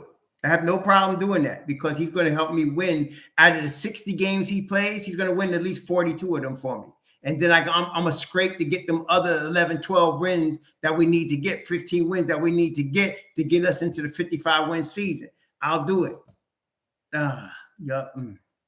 I'm really surprised at some of you. I am. I'm surprised. I have to say, I'm surprised. So I guess, that 62% of y'all agree with me, but 38% and me and y'all, 38, okay, we just got to disagree on this. I just got to disagree. All right. So we'll respectfully disagree because I'm looking at a superstar that's available. That's all I'm seeing. I'm looking at a superstar that's available. I'm looking at one of the top 10 players in the world that's available. That's all I'm saying. I don't care. He's 35. Yeah, I don't care. I would take him right now. He's that guy. 35 for most guys. Like, for example, I wouldn't take DeMar DeRozan at 34. I wouldn't do it. Okay. He's not the guy that's going to get me to the finals. DeMar DeRozan is a star. Here's another example. DeMar DeRozan is a star. He's not the superstar. Let me ask you a serious question. If I replaced DeMar DeRozan on the same Chicago Bulls team with Kevin Durant, are they playoffs? If I take Kevin Durant and replace him with DeMar DeRozan goes to Brooklyn and Kevin Durant goes to Chicago, are they the same record? No, they're not. You understand? No, they're not. Okay? If I put Kevin Durant on the Chicago Bulls just as they're constituted right now, with Vucevic, with Levine, the pogo stick, if I was to do that, Chicago would be top 6 right now. Okay? That's how much of an impact a Kevin Durant will have. All right? So, again, let's think clearly, Knicks Nation. Kevin Durant's going to be available. He's going to be. You're going to have to rebuild if you're the New York Nets, Brooklyn Nets. You're going to have to rebuild. KD is 34. You're going to be 35. I would do it, though. I don't care how old he is. I'll do it. I don't care. KD is going to be on this level until he's like 38. I'm telling you. I would do it now. He's an exception. See, this is not the rule. Some of y'all going to bring up all these 34-year-olds. DeMar DeRozan is not Kevin Durant. He's not. Okay? He's not.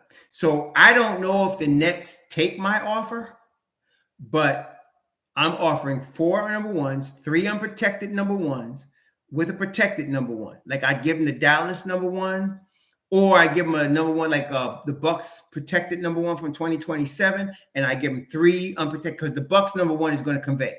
It's a 1 through 4 protected pick. It's going to convey. So I'm going to give them that plus 3 other number ones. And so if I keep the Dallas pick, I still get a chance to get Chris Murray. So that's another thing. Don't forget that. You still got a chance to get Chris Murray. So, see, yeah. See, I love that. Antoine McNeil. I like that. See, some people are not catching that. This is a difference maker. Okay? Yeah. I don't care if he's not loyal. There's exceptions to the rule. Give me Kevin Durant and we're going to the Eastern Conference Finals. That's all I'm saying to you. Give me Kevin Durant and I'm going to the Eastern Conference Finals. And so that's all I'm saying to you. You know, all the other stuff, y'all talking, you know, whether he's loyal, whether he's a gossip, whether he's a snitch. Come on. That's for high school hallways. That's not for the NBA. Okay? That's for the gossips on Twitter. That's got nothing to do with real. You give me Kevin Durant, we're going to the Eastern Conference Finals. That's all I care about. Okay? That's what we're talking about. Nah, 3 years. I give him 3 years. If we were to get him this summer, next year, year after, and year after, we get 3 years of him, I think we can get 3 years of him. And yeah, he's that dude. See? So if I can get 3 years, I'm doing it. Yeah, Margaret Edwards, we talking about Margaret Edwards because I respect you, Miss Edwards. You're one of my good subscribers. I'm going to explain this because of Miss Edwards. I would do it for her. So, Miss Edwards, are you? Can you hear me? I want to make sure you get this because, unfortunately, we got like 37% of Knicks Nation that I'm going to put it nicely. They just don't agree with me, but I'm going to see if you agree with me. Okay, Miss Edwards, here we go. So, Kyrie Irving is probably 90% sure of being traded this week. Miss Edwards, first, let me take this step by step. Would you agree with that? Kyrie Irving is probably 90% sure to be traded this week. And not to the Knicks. He's not coming to the Knicks, but he's going to be traded this week. Do you agree with that, Miss Edwards? I just want to make sure. I'm talking to Miss Edwards now because some of you are getting on my last name. Miss Edwards, thank you, Miss Edwards. Okay. So if you are the Nets and you just lost Kyrie Irving, I'm saying you're going to probably rebuild now. Okay, you're going to probably rebuild. You agree with that, Ms. Evans? You're not going to win a chip now. You put all of this money into these 2 guys. You probably you're not going to win. So you're going to probably now go into rebuild mode. Therefore, Kevin Durant becomes available. What do you think, Ms. Edwards? Kevin Durant becomes available. Yes. Okay. I'm saying RJ Barrett is $24 million next year. I would sign it. I would send him with Obi Toppin. And I'd sign and trade Obi Toppin for something around $13 million to make the money work. And I'm sending both of them with 4 number ones, 3 unprotected and 1 protected number one for Kevin Durant.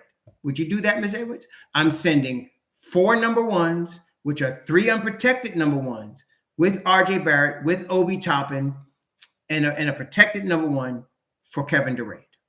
Yes, see, Ms. Edwards, I knew I liked you for a reason. I knew that I liked you. I knew that me and you, I knew we could see what's going on here. See, 3.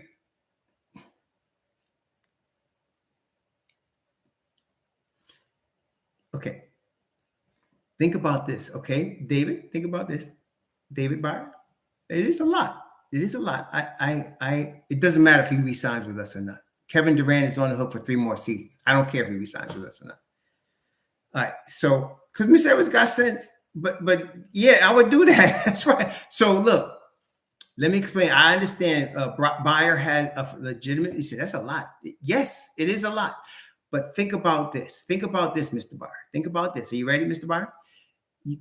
Quentin Grimes, Jalen Brunson, Emmanuel Quickly, Deuce McBride, and Mitchell Robinson and Julius Randle, they get finals experience, right? So now they're going to the Eastern Conference Finals. They're in the height of the deal right now. So they get finals experience. So with Grimes, a 3-level scorer, that's a high IQ ball player, all-star potential, you getting him finals experience. How much better of a player will he become in 3 years? How much better will Deuce and IQ become in 3 years? Mitchell Robinson, the pressure of the Eastern Conference Finals. They're playing it. Okay. How much better do they get with that experience of being in the finals? See what I'm saying to y'all? You got to think about those things. 3 years from now, Grimes is 25. 3 years from now, Mitch Rob is 27. 3 years from now, Deuce McBride is 25. 3 years from now, Emmanuel Quickly is 26. They would have already gotten to 2 Eastern Conference Finals. Well, I don't know. That's the thing. Weight loss, asked a good question. Would that be enough? I don't know. But I'm saying that's my best offer. And there's not many teams out there that can match my offer. That's all I'm saying. How many teams could match that offer? 3 unprotected number ones, a protected number one, RJ Barrett and Obi Toppin. How many teams could match that offer that would get you to the Eastern Conference Finals next year? How many teams match that offer? That's all I'm saying. I don't know if they take it. But I'm saying how many teams can match that offer? How many guys match? How many teams out there that can match that? Nah, they're not doing that. I mean, listen, Byer said Obi, you said Obi, 2 RJ, 2 protected, 1 unprotected, and then second rounders. Hey, listen, I'll do that. If they take that, I'll do it. No, Byer, if they take that, I'll do it. But my best offer would be what I said. That's my best offer. Russell Reed, 49, big ego boost for KD, the savior of the Knicks. He would re-sign if we wanted chip. Would love Obi around KD, Commenta, and but Obi would be gone. So that's not going to happen. So you're going to have to give up. You got to bring ass to get ass. I'm just telling you got to bring ass to get ass. So you're talking about Kevin Durant. Okay.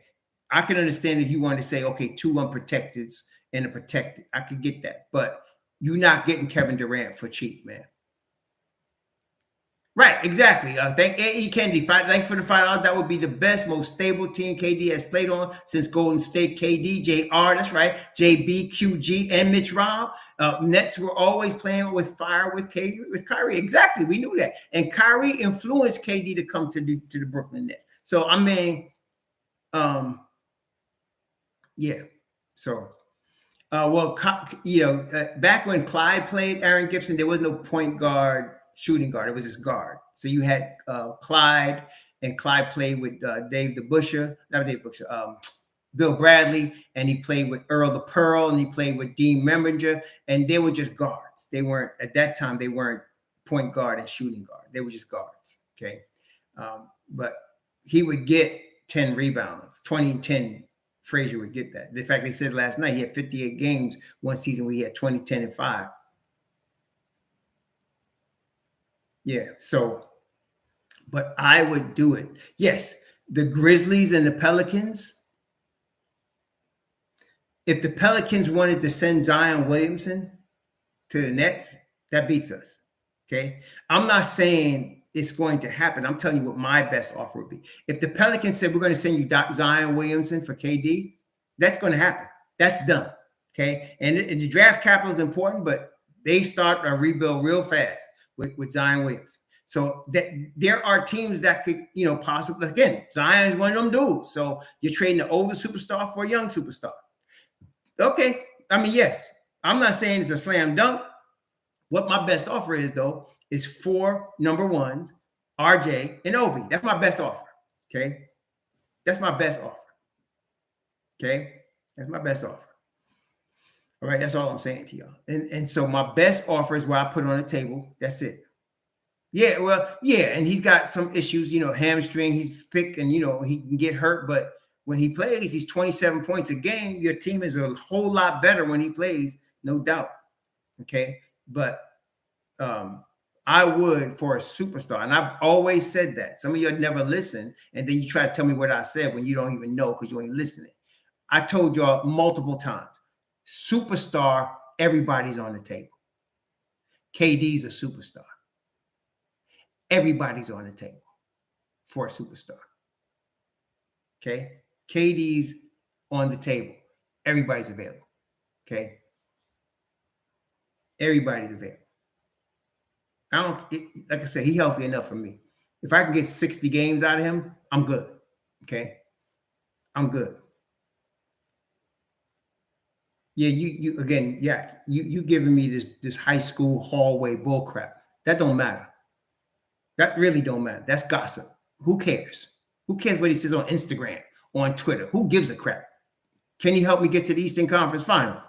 Oh, okay. Let's talk. No, man. Y'all don't get it, man.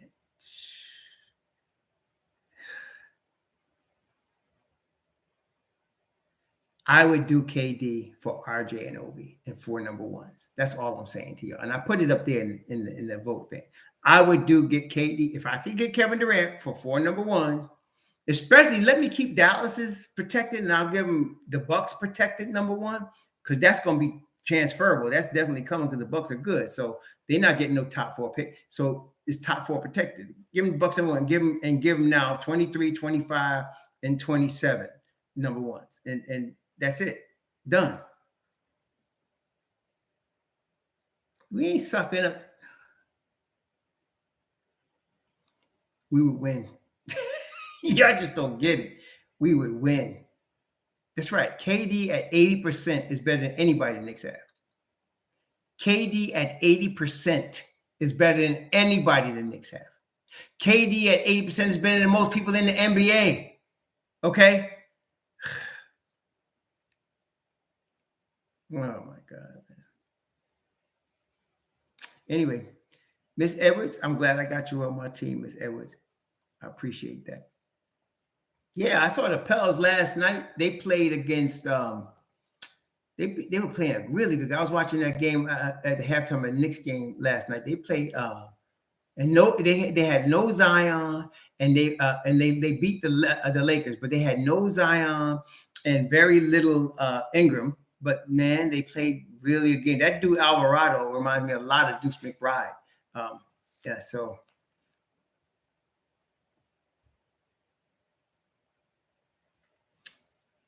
Yeah, I mean, RJ is he's coming. I'm not worried about RJ. 2 years from now, he's 24. I think he's going to be a better player. And that's why he's valuable right now. I mean, okay, that's why he's valuable. But I'm not worried about RJ. Yeah, we would like him to be further along right now, but he's 22. I'm not really worried about him. That's why he becomes more valuable for a superstar. Okay, you can talk to a team about him because you deal with a superstar. Last year, as you recall, the Ainge wanted RJ above all the other players the Knicks had. They wanted RJ. Okay. So, yeah, Alvarado reminds me a lot of Deuce McBride. They got a very similar style, tough style, man. Alvarado ain't scared of nobody.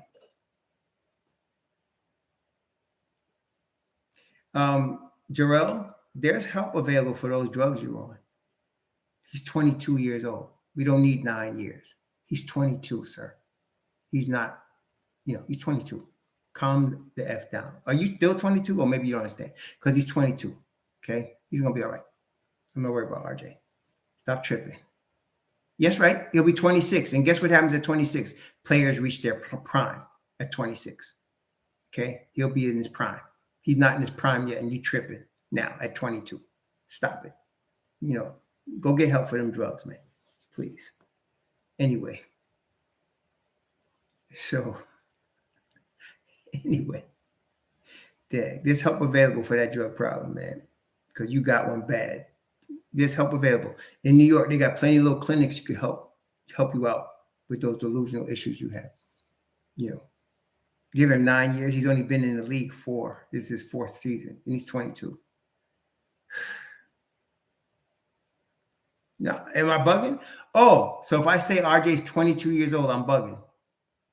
If I say he's in his 4th season, I'm bugging. Those happen to be facts. He's 22. He's in his 4th season. Okay, I'm bugging though. Anyway, that's what I would do for KD. I would get KD. If I could get him, I'd get him. And if I can keep the guys I told you I would keep, I'd do it. I'm keeping IQ. I'm keeping Deuce. I'm keeping Mitch Rob, Grimes, Randle. I'm keeping those dudes. I still got Jericho Sims, which I got for a steal, and Jericho Sims could probably play some 4 off my bench. Jericho, I wouldn't be surprised if he develops more into a 4 than he does right now. So Jericho could play the 4. So you have 5 and Hartenstein backing up. You got Jericho, you'd have Deuce, you'd have Emmanuel Quickly. That's your bench. You have KD, Julius Randle, Mitchell Robinson, Jalen Brunson, and Quentin Grimes.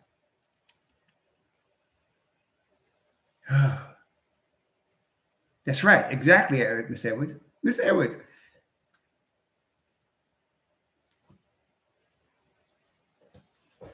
Miss Edwards, is there like a drug clinic in your neighborhood you can help Gerald with? You can recommend a drug clinic for him to help, he's got a bad problem. He thinks RJ's been around 9 years and he's 22.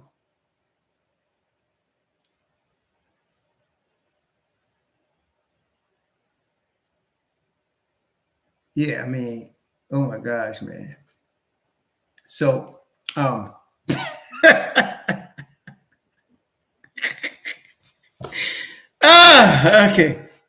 All right. So that's what I would do. Now, that's a summertime move. It's not a move for this deadline, I don't think. And the reason it's not a move for this deadline is because the money's not there right now. RJ's new deal kicks in the summer. Obi could get extended this summer, and that's why we need that money later. That's a deal for the summer. It's not a deal right now. It's a summertime deal. And if the Nets collapse, like I think they're going to collapse without Kyrie Irving, then it's going to be a really big summer. Somebody's going to have a very good summer by getting Kevin Durant. Somebody's going to have a big summer. I wish it was the Knicks. Somebody's going to have a good summer because Kevin Durant would be available. Now, that's right. UCLA, Jimmy, yes, we talked about that. I would do that deal. I would get Beasley and Vanderbilt for Obi and Evan Fournier, and the number 1. I would do that. I would. I'd hate to give up Obi, but your bench becomes so dangerous when you have Beasley, Vanderbilt, Deuce, and Emmanuel Quickly. Oh my gosh, your bench becomes really, really good. Yeah, Vanderbilt could play. There's just no two ways about it. He could play. And I think Vanderbilt is from Kentucky, isn't he? Doesn't Vanderbilt come out of Kentucky? I think he came out of Kentucky, if I'm not mistaken. And he could play, man. There's no doubt he could play. So if we got, I think he came out of Kentucky. You got another Kentucky dude. Let's just see that here. Vanderbilt, and he's 23. Yes, he come out of Kentucky. He's only getting $4 million. Vanderbilt can play. I mean, he not just shoot, he can play ball. He's a perfect bench piece, 6'8", 214 pounds. He can play the 3 or the 4. He's and then you're also getting Malik Beasley. Yeah, I'll do that. 26 years old, 6'4", out of one of my favorite programs, Florida State, and he is on a team option coming up. So he's on a team option coming up. So that would be a nasty, nasty bench. Beasley, Vanderbilt, Deuce, IQ, and then you add Hartenstein to that. Yeah, Malik can play. So I mean, he could just play flat out. You know, and Beasley's a shooter now. He's not the best defender, but he's not as bad as Fournier. Beasley is not as bad a defender as Evan Fournier. Okay, and he will learn under Tom Thibodeau how to play defense. He comes out of Leonard Hamilton's program. He would know defense. Okay, Malik would know. Yeah, he's from FSU. He's gonna learn defense. I ain't worried about him. Okay, nobody come out of FSU don't play no defense. So he's gotten slack on it, but he's gonna be under Tom Thibodeau. He'll learn. He'll pick it up. Don't worry about it. Okay, he'll learn that. But you want that. I'm saying I would do that deal. And the deal, that deal, see, though, I don't know if the Ripper is going to go for it, but he should. He's getting the number one, and he's got two players he wants to move anyway in Vanderbilt and Beasley. So he's going to get a number one pick. He's going to take on Evan Fournier. Maybe we throw a second rounder with it, and you're going to get Obi Toppin, it's like getting another number one pick. So you're going to get Obi Toppin. So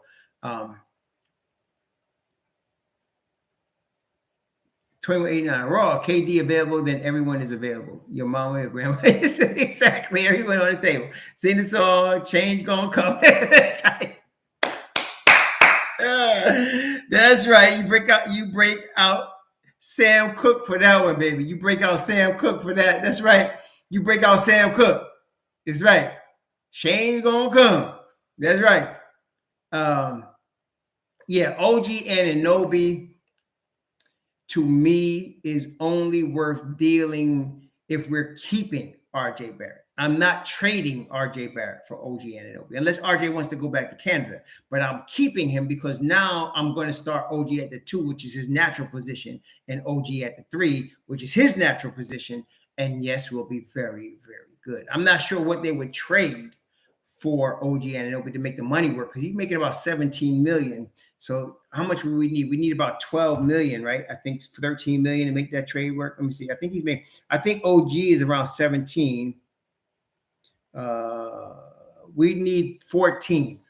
We need 14 million to make that work. And I'm not sure what the Knicks would have to make that deal work. I mean, they obviously are giving them picks, but what else would we trade? We trade, if they would take Derrick Rose's expiring deal, Derrick Rose's expiring deal and Cam Reddish with 3 number ones, apparently. If they did that, they did Derrick Rose, Cam Reddish, and 3 number ones, and I would make 2 of those number ones protected, and then they could have 1 unprotected one. I might do that for OG Anunoby because now I'm keeping my core, and I still have Grimes. And I got to keep Quentin Grimes, and I still have RJ. Yeah, Gary Trent Jr. is a player. There's no doubt he's another difference maker. Not a superstar, but he's a piece that you could get to the next level with. So I don't know. UCLA, it is not Tibbs' fault that Obi's in the position he's in. It is not Tibbs' fault that Julius Randle can play 82 games and play 40 minutes a game. It's not Tibbs' fault, okay? The Knicks drafted Obi. If Obi wants to leave, he can. Nobody's doing him a disservice. This is not Tibbs' fault. He got the team that he got. He's cooking with what he got, okay? What, you going to sit Randle? He's not going to do that. The man's going to be all-NBA this year. He's already an all-star. So we got to, we drafted Obi Toppin to be the starting number 4. At the 4, and who knew that Randle was going to turn into all-star and all-NBA? Nobody did. So here we are. So we got to go with what we got. Okay. I can see OKC going trade for Durant. They got a ton of young players. Yeah, I can see that too. And he was drafted initially by OKC. So you pair Durant with Holmgren and SGA and Josh Giddey, playoffs. Playoffs. There you go. Playoffs.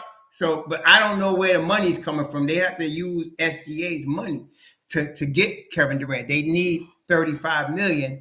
They're not trading SGA, so I don't know. OKC would need to make up the money. I don't know how that happens, but that's the problem. See, they got the picks and they got young players, but they don't have the money. So you got to have at least $35 million. If you're on OKC, where you getting $35 million from? The only player making that kind of money is SGA, and you're not trading him. You want to keep him, right? All right. So that's what I'm saying. No, they're not. So anyway, yeah, that's what I'm saying. So OKC can make an offer, but they need the money. So can Detroit, but they need the money. See, Detroit, OKC, like somebody mentioned, they got all of the picks and they got young talent, but you got to make the money work. What money works on those teams? They don't have the money, and that's why they're a young team, right? But the Knicks have the money. We got the draft capital. We got the young players. Okay, the Knicks have everything that Nets would want for Kevin Durant. Okay, no other team really has that like the Knicks do. Golden State has the young talent in Kuminga and Moses Moody from Arkansas. They got the young talent, but they need to make the money work, which maybe, but they don't have the draft capital. They don't have the draft capital, right? They don't have the draft capital. So you need to have all of those. You need the young players, you need the money, you need the draft capital. The Knicks have it. They have it. Not many people have that. Not many people have that.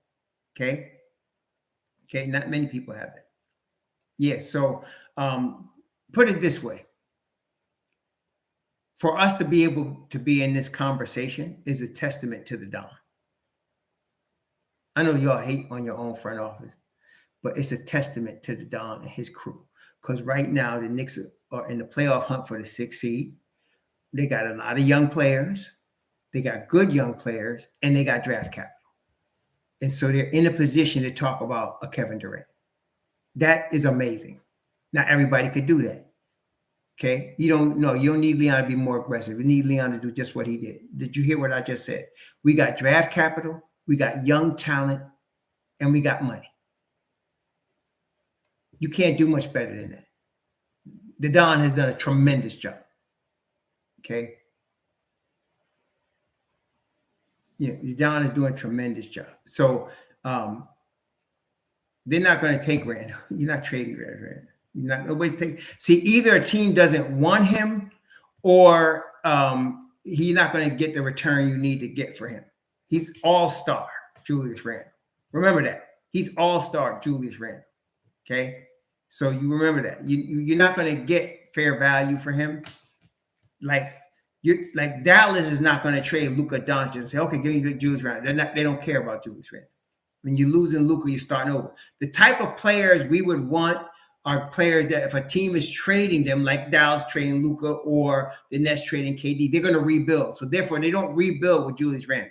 You're looking for a rebuild.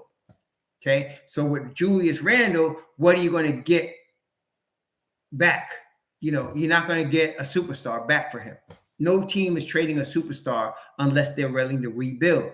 Now, OKC maybe. But does OKC, what else are you giving them? Because they're going to, now if they trade Shai Gilgeous-Alexander, they want somebody that's going to replace him. Julius Randle ain't that dude. Okay, so Cam to the Cavs. For what? What the Cavs? You think the Cavs are going to give up Karis LeVert? If they give up Karis LeVert, I'm doing it. But I don't think they're going to. Okay. But anyway,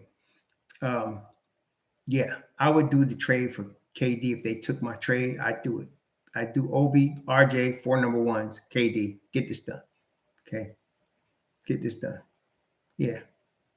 But I would also, and listen, right now, as it stands, there's really 4 players that are in the conversations media-wise for the Knicks right now. Aside from the Durant, right now there is Beasley and Vanderbilt, right? There is Alex Caruso and OG Anunoby. Okay, so then here's another poll. Let's put another poll. I'm going to end this one. 62% of y'all got common sense. The rest of y'all. Okay. All right, here you go. Who would you trade for this deadline? That is right now, 2023. Okay, who would you trade for? OG, Russo, Beasley,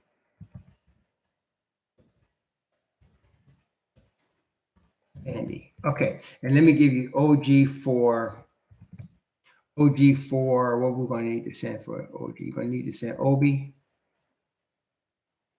Evan, Caruso for. I'm going to give enough for Caruso. Cam. Yeah, Cam. And seconds. Vandy.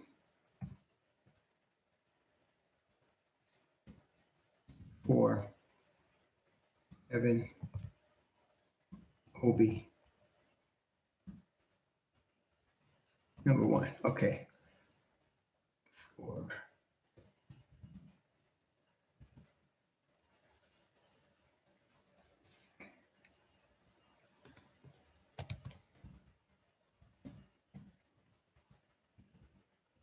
okay. Here we go. All right. Which one of these would y'all take? You ready? Y'all ready? Here go the question. Would you trade this for this deadline? Would you trade for this deadline? OG, any of these? OG for Obi, Evan protected first. Caruso for Cam and seconds. Beasley and Vanderbilt for Evan, Obi, and the number 1. Which one would y'all do? Ooh, this is interesting, y'all. This is moving all over the place already. Okay. Which one do y'all do? This is interesting.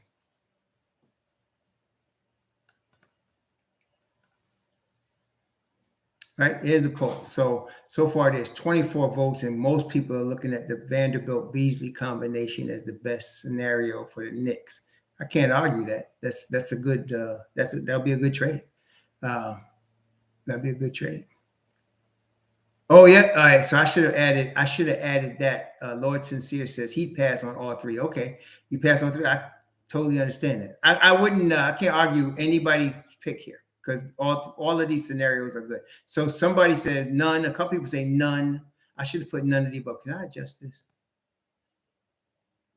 Wait, I'm going to end this poll and start over. Hang on, because that's a good one. Well, I can't now. But anyway, so some of y'all are saying none, and that's a yeah. I understand that. Some of y'all are saying none. Yeah, let me redo the poll. Okay, that's a good idea. Okay. Let me redo the poll. All right. Let's end this one. Let's do another one. Let's just redo the poll, because I should have put that option in there. All right. For February 9th. Deadline. Which do you do? Okay. All right, here you go. Nothing. That's a good option. Nothing.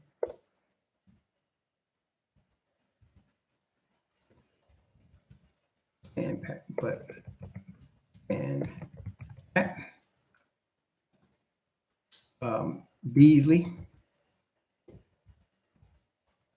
and Vandy for Obi, Evan, and number 1.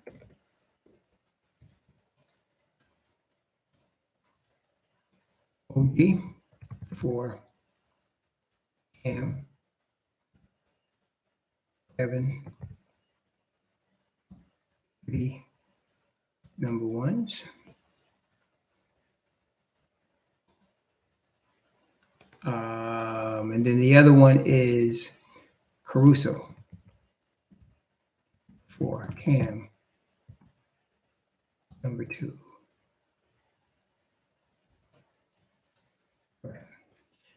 All right. Here we go. So for the February 9th trade deadline, stand pat, Beasley and Vandy, OG, Caruso. Somebody already said that. So $2 super chat, future pro option. I love crack and NBA 2K. I'm afraid that would sell out 2189. We probably get too many for that one.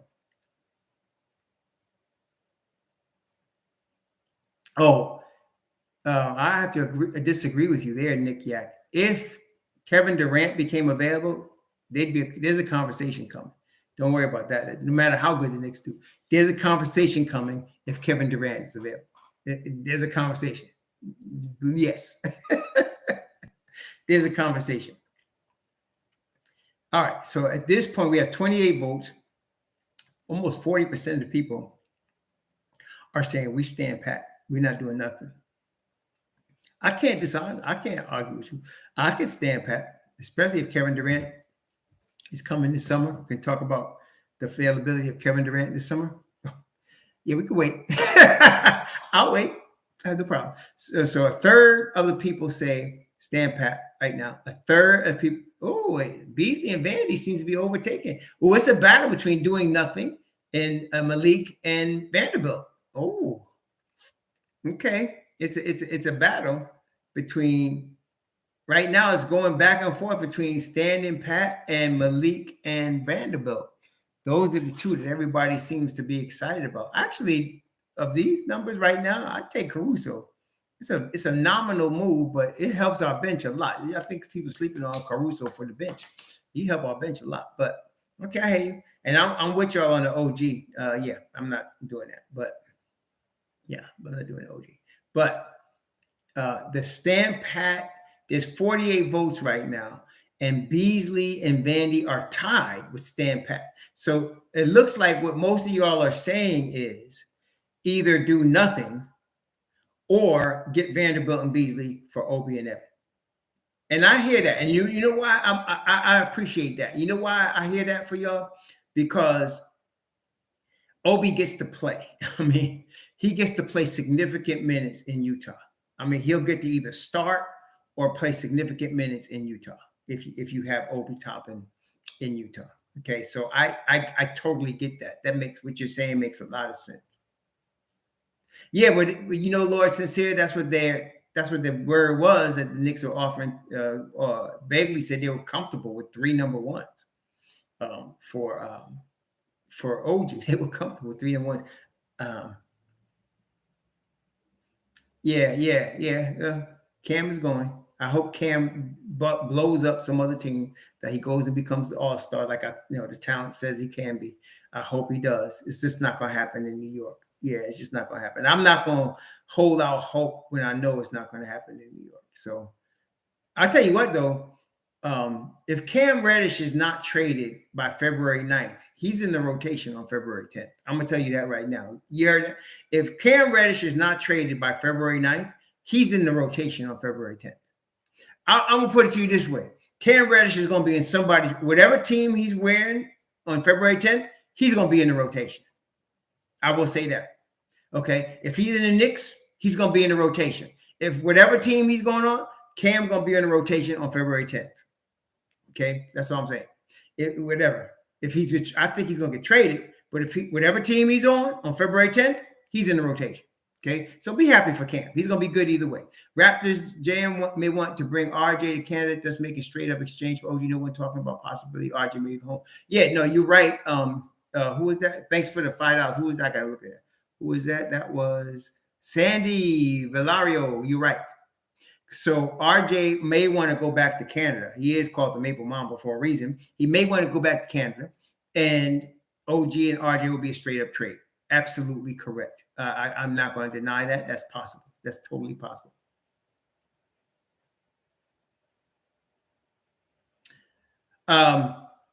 See, you worry about things that you don't got to worry about the race.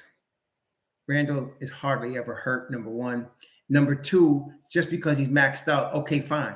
You're hoping that Grimes grows into that star, and I believe he will. You want people around Randle. That's how you're going to play this. You're not worried about Randle maxing out or getting any better. If he can stay where he is right now and Grimes becomes an all-star, we're really good. Okay? We're really good. That's all I'm saying. So that's how I think about it. I don't worry about Randle getting any better. If Randle's, I'm accepting Julius, the problem child, for what he is. I'm accepting Julius for what he is. Yes, he's going to turn the ball over. Yes, he's going to be dumb IQ, but there's going to be games he's going to take over and he's going to win you the game. There's sometimes you get that. So I'm keeping him if I could, but I'm not worried about Julius Randle. I want what's growing around him. Can I get IQ becoming more effective? Can I get Grimes? If we get OG, if we keep Obi, whatever, can we get our young pieces around him to get better? And I believe we can. So No, hell no. I'm not trading Jalen Brunson for CP3. No, I'm not. That's right. No, I'm not doing that either. I'm trading Jalen Brunson for LaMelo Ball. Would you do that, Miss Edwards? Would you do that? I would trade. I would give me LaMelo Ball right now. I would trade Jalen Brunson for LaMelo Ball. I would trade Jalen Brunson for Shai Gilgeous-Alexander. I would do that. Yes, I would. But that's not going to happen either. Obi, Cam, McBride, 3 number 1 picks. Oh, you crazy, man. No. Are you kidding me? What, you think? Oh, I thought you were going to say, Frank, that was for KD. Are you crazy? No. No. No.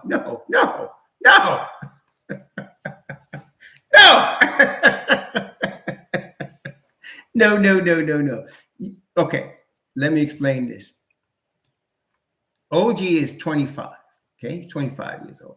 You don't want to trade none of your young assets for him. He's not the difference maker to get you to the finals. He's a good piece to add now. He is. But I'm not trading McBride and Obi for him. McBride's on a rookie deal. They can exercise his option for $1.8 million next year. No, I'm not trading him. Obi is eligible for an extension. Remember, the money's got to work. So no, no, sir. And then all them number ones plus all that talent. What you think? KD or something? How does the money work? I mean, you mean once you extend Obi? Yes, if you extend Obi, the money works. But I ain't doing that. Oh, hell no, I'm not doing that. Hell no. With all them number ones on top of it? Are you kidding? Oh, hell no. No. If you keep all our number ones, but you got to know Ujiri ain't doing that. Ujiri ain't doing that. Okay? No, exactly. No, not for OG, right, Ms. Moore? Right. No, not for OG. No. Now, if you want to do RJ and OG straight up, I think that's a fair move.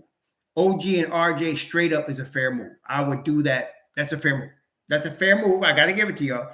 Because RJ, you're talking about $24 million. Let me just see here. For next year, RJ talking about $24 million. You need $19 million, and I think OG is in that range. So yes, I would do that. I am not trading Brunson for Sexton. You are out of your mind. I'm not doing that either. Think longer term, Derace. Don't think this year. Think 2 years from now. Try to think 2 years from now. Grimes becomes an all-star. Yes, he does. He's that good. You don't think now, this year, last game. Think 2 years from now. Think development. The guy's already a 3-level scorer and a lockdown defender. He's already a high-level playmaker. He has one of the quickest first steps in the NBA. So, yes, he's going to become that guy. You just need to look further than just right now. Okay, you got to look further. You'll be all right. Yeah, I'm just saying. Got to look further, Clavens. Not right now. 2 years from now. Okay? That's what we're talking about. When we're really ready. Now, right now, we're not. We're still youngins. We're going to be good, though. Okay? That's how we look at these things. If you extend Obi, Nick Yak, it would be enough. If you extend Obi, you would get that. You got to extend Obi. But that's not till this summer. So that wouldn't happen now. You need, they need some more money in there. Make the money work. Yeah, I agree with you, Margaret Edwards, but you have to live with him for now. I mean, I'm reconciled to the fact that the Knicks are committed to Julius Randle. They're committed to him. So that means a lot, especially coming from the owner. They're committed to him. So with that, for now, I'm not saying that won't change in the future, but for this year and probably next year, Julius Randle is going to be a New York Knick. So let's just live with that. With his positives and his negatives, he's going to be a New York Knick. But I will tell you this. If Kevin Durant was starting on the other side, Randle would defer to Kevin. Okay, if he was starting on the other side, Randle defers to Kevin. There's no doubt in my mind he would do that. Okay, Kevin Durant. Yeah. There's no doubt in my mind. He's already second fiddle to Brunson. He's already second fiddle to Brunson, but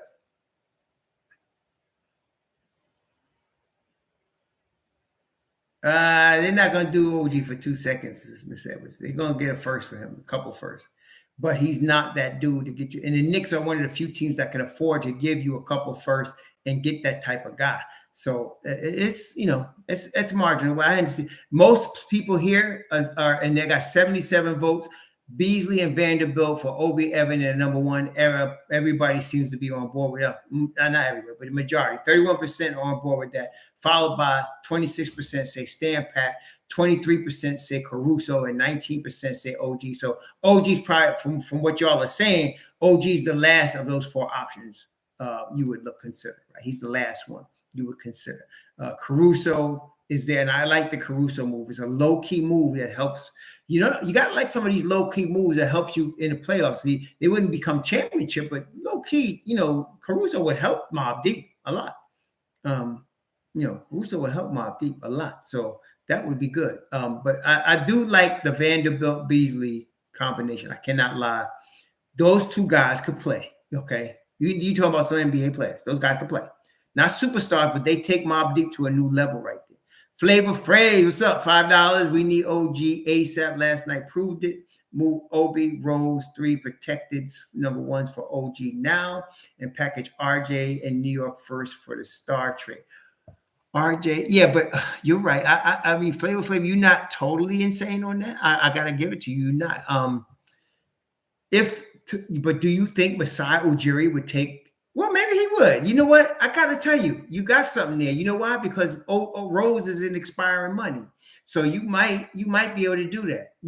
Actually, you know what? I got to give it to you. I'm thinking about it, Flav. You're making a little bit of sense here. I like that. I'm not sure if they go for OG right now. I'm not sure they trade RJ unless they're getting KD, in which case but you already sent Obi out, right? So you got to have a young player go with aside from RJ. You need 2 young players and some number ones to get KD or any superstar. I mean, a superstar. Talking about Luka, SGA, KD. You need 2 young players and draft capital to get one of those guys. Okay, it's gonna cost you. You got to bring ass to get ass. Y'all got to understand that. You can't get ass for nothing. You got to bring ass to get ass. Excuse my French, but that's how you got to do it. Okay, so you got to give up something. It's gonna be something significant. Okay, so. Yeah, I agree with that, Clevens. That's what I'm saying. If you could actually get that done, what would be? You'd have to give the Don Manager of the Year, Executive of the Year. But Masai's going to want some unprotected capital. I agree with you there. Maybe 2 protected and 1 unprotected. He might take that, and especially if he's getting a good player coming back. And I liked what Flavor brought up when he said Obi, Rose. That's good right there. We're losing 1 young player, but we're keeping the majority of our core. That would be really good. I like that. And don't discount, like brother was saying earlier, don't discount if RJ wants to go back to Canada. Don't discount that. Especially as he might feel funny after how Cam was treated and decide to send me back to Canada. He might. Okay. Yeah, but Margaret Evans is going to take 3 years of development. OG's ready now. See, it's going to take 3 years. OG is 5 years in the league now. So you can't just get a young player and go to the next level, whereas OG can help you get into playoff position, be better for you playoff-wise right now. See, he's not a game changer like KD is, but he will help you maybe win a playoff series right now. Okay. And with what they're talking about, if we can keep one of our 2 number ones this season, if we can keep either the Dallas or our own, we got a chance to get Chris Murray. To me, Chris Murray for the Knicks is the most valuable player in this draft, to me, for the Knicks. A perfect fit. A guy that could really help us long-term down the line. Mature guy at 22, I think he's going to be this year. A mature kid, somebody that can step in and be ready to play the next year or 2. And so, RJ could get right. That's right. There's a lot of options. I mean, we're really talking about, think about what options we have. Realistic options. The Knicks have several realistic options. Okay. He has several realistic options. They could get OG. They could get Beasley or Vanderbilt. They could get Caruso. They could stand pat. And they could put their hat in the ring for Kevin Durant. Now, think about that. The Knicks are in a position right now for all of those scenarios. They could stand pat. They could get Beasley and Vanderbilt, or they can get OG, they can get Caruso, and they can at least throw a competitive offer at the Knicks for Kevin Durant. They got all those options. And yes, they're even to me they're in the running. If they wanted Gary Trent Jr., they're in the running for him. Okay, they're in the running for him. So the Knicks are I think overall what we're saying is the Knicks are in an excellent position right now. There's a lot of options. They're in an excellent position. Thank you, the Don. Thanks to the Don, the Knicks are in excellent position right now to make lots of moves. Any move they want that can help the team.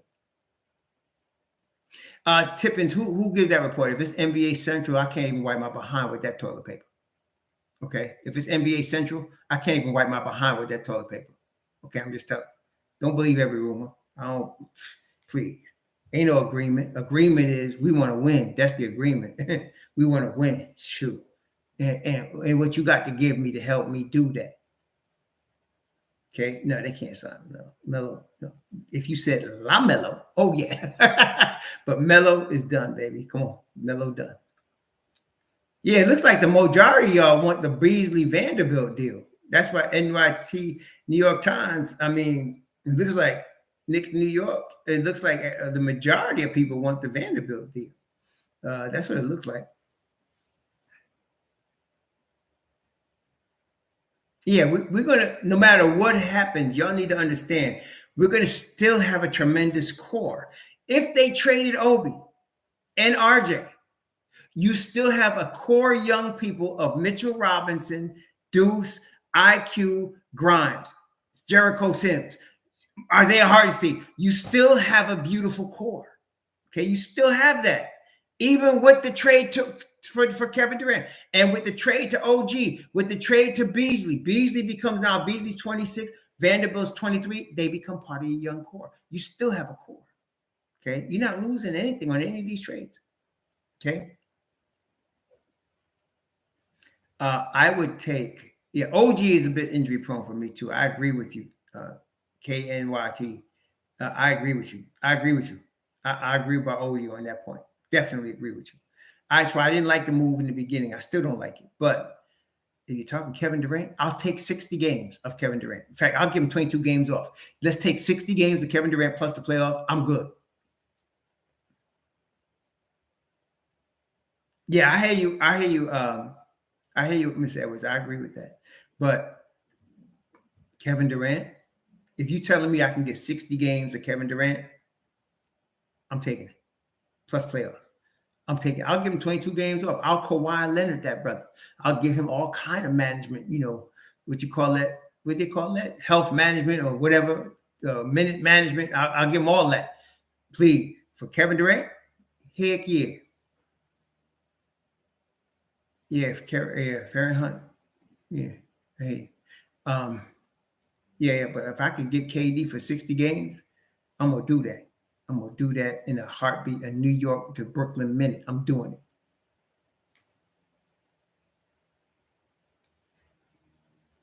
Yes, Kevin Durant would get 60 games and probably average 35 minutes a game. He would get 60 games. Yeah, the Caruso, I like Caruso because of the piece he provides and how cheap he's going to be. So we add a Mob Deep piece that's going to really help us, next level Mob Deep. I like that, But there's so many moves we can make right now. But this week, to me, the big moves that are on the table this week, never trade. Hold on, I missed that. Moving too fast. Hold on a second. What we got here? Flavor, thanks again for the fight. I'll never trade with Ainge. He's not getting OG. If we're not getting OG, package Cam and first for Sadiq Bey. Well, I don't think Sadiq Bey is really on the table, to be quite honest with you, Flavor. I think Detroit was just feeling the market.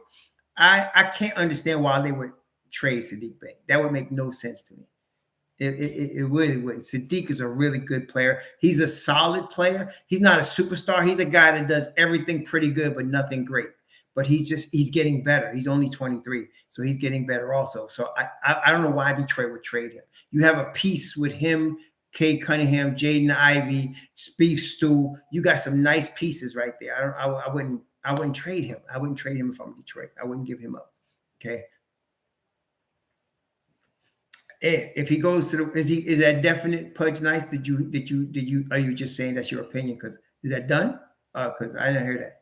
Alex Caruso going to the Warriors. I didn't hear that. Yeah, Vanderbilt. Vanderbilt's good, man. Vanderbilt's good. He's a Tibbs type dude. He's good. He could play basketball. He could play NBA basketball. Really could. Vanderbilt. So could Malik Beasley. Yeah. I'm not going to diss Obi, but if the Knicks traded Vanderbilt for Obi, I'm happy for Obi because he gets some starters minutes. But Lord Sincere, I hear you. I'm loving your loyalty to Knicks guys, but there's a lot more important things going on right now than Fahrenheit, my brother. There's a lot more important things going on right now than Fahrenheit. We're talking about the possibility of Vanderbilt Beasley, possibility of KD, possibility of Caruso. We're talking about more important things right now than Fahrenheit. Okay, I hope Fahrenheit makes this NBA. I hope he does well. But right now, we got bigger fish to fry. Most important thing we got right now is bigger fish to fry. You know what? To be quite honest with you, Lord Sincere, if they were to make a move and send Obi and RJ to Brooklyn for KD, I can see them re-signing a guy like Fahrenheit because he comes in at the end of the bench type dude that you want back there in case somebody get hurt. I could see that. That's possible. That's possible, you know. That's how way Fahrenheit, talking about Fahrenheit, that's the way he can get back on the regular roster. Okay, he can get back on the regular roster. But, you know, other than that, we got too much right now. Look, we're looking at too much to worry about stuff like that. That's a back-end move. We could do that in the summer. That's a back-end move. Right now, we're talking about some serious stuff. If they were to get, and most of y'all agree, but if they were to get Malik Beasley and Vanderbilt, it would take the Knicks bench to another level. It really would. It would take the Knicks bench to another level, man. I mean, daggone. They'd be pretty darn good, man. Yeah, they'd be pretty darn good. You know, I ain't gonna front. Them two cats. Especially if you're trading an Obi Toppin, which is a piece out of your 9-man rotation, and you replace that piece with Vanderbilt, and now you got Beasley also. That would be very, very good, man. Very, very good. Jeffries? Who's Jeffries? Jeffries is a journeyman, man. He's like 28, isn't he? Like a journeyman. You know. Fahrenheit's like 24, 25. He's still, you know. But I hear you, Kevin. Lazarus Dex, thanks for the $2, my brother. Appreciate it. Yeah. Thank you for the super chat. Greatly appreciate it. So, yeah, we're going to see. This week is going to be a major week for the Knicks. And I like how y'all did this here. And this is a good place to end a positive note. So you said 26% of y'all out of 94 votes said stand pat. And I wouldn't have a problem with that. 31% of y'all said we want Beasley and Vanderbilt for every Obi, Toppin, and Evan in the number one. I'm with that too. And 23% of y'all actually said we'll take OG for Cam, Evan, and 3 number ones, probably 2 protected, 1 unprotected. Okay, I wouldn't like that as much, but okay. And some of y'all, only 20% of y'all say Caruso for Cam and a number 2, a couple of number 2s. I would do that. Okay. But this is a good choices we have. All of these are good choices, honestly. They're all good choices. KP is something for the summer weight loss. It's not something we're talking about this trade deadline, but we're dealing with summer for KP. And the Knicks could do any of these deals and still get KP. Because he's gonna, if he opts out, he's an unrestricted free agent. So the Knicks can do any of these deals and still get KP. Yeah. So he's unrestricted. So yeah, that can happen. But that's a summertime. That's something we're looking at in the summer, not something we're looking at right now. Like KD would be a summertime move as well. If we were going to get Kevin Durant, that would be a summertime move. Okay. That wouldn't be a move right now.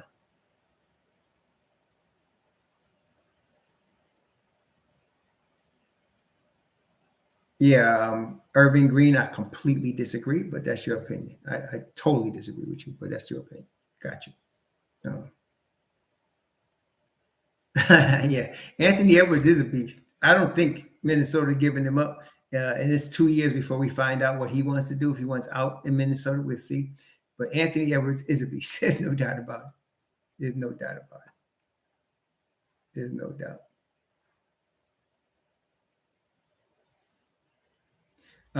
That's not true. Randle wants to play for Tibbs. Obi wants to play for Tibbs. Mitchell Robinson wants to play for Tibbs. Grimes wants to play for Tibbs. Emmanuel Quickly wants to play for Tibbs. Deuce wants to play for Tibbs. Hartenstein wants to play for Tibbs. He signed to play here for Tibbs. So to say nobody wants to play for Tibbs is a fallacy. It's not true. To say he's a career destroyer is based on Derrick Rose. It's not true. Derrick Rose already said he was dunking too much and landing on one foot. That's why he got messed up. It wasn't Tibbs' fault. Stop trying to blame Tibbs. It wasn't his fault. Okay? Tibbs is a winning coach. Let's keep going.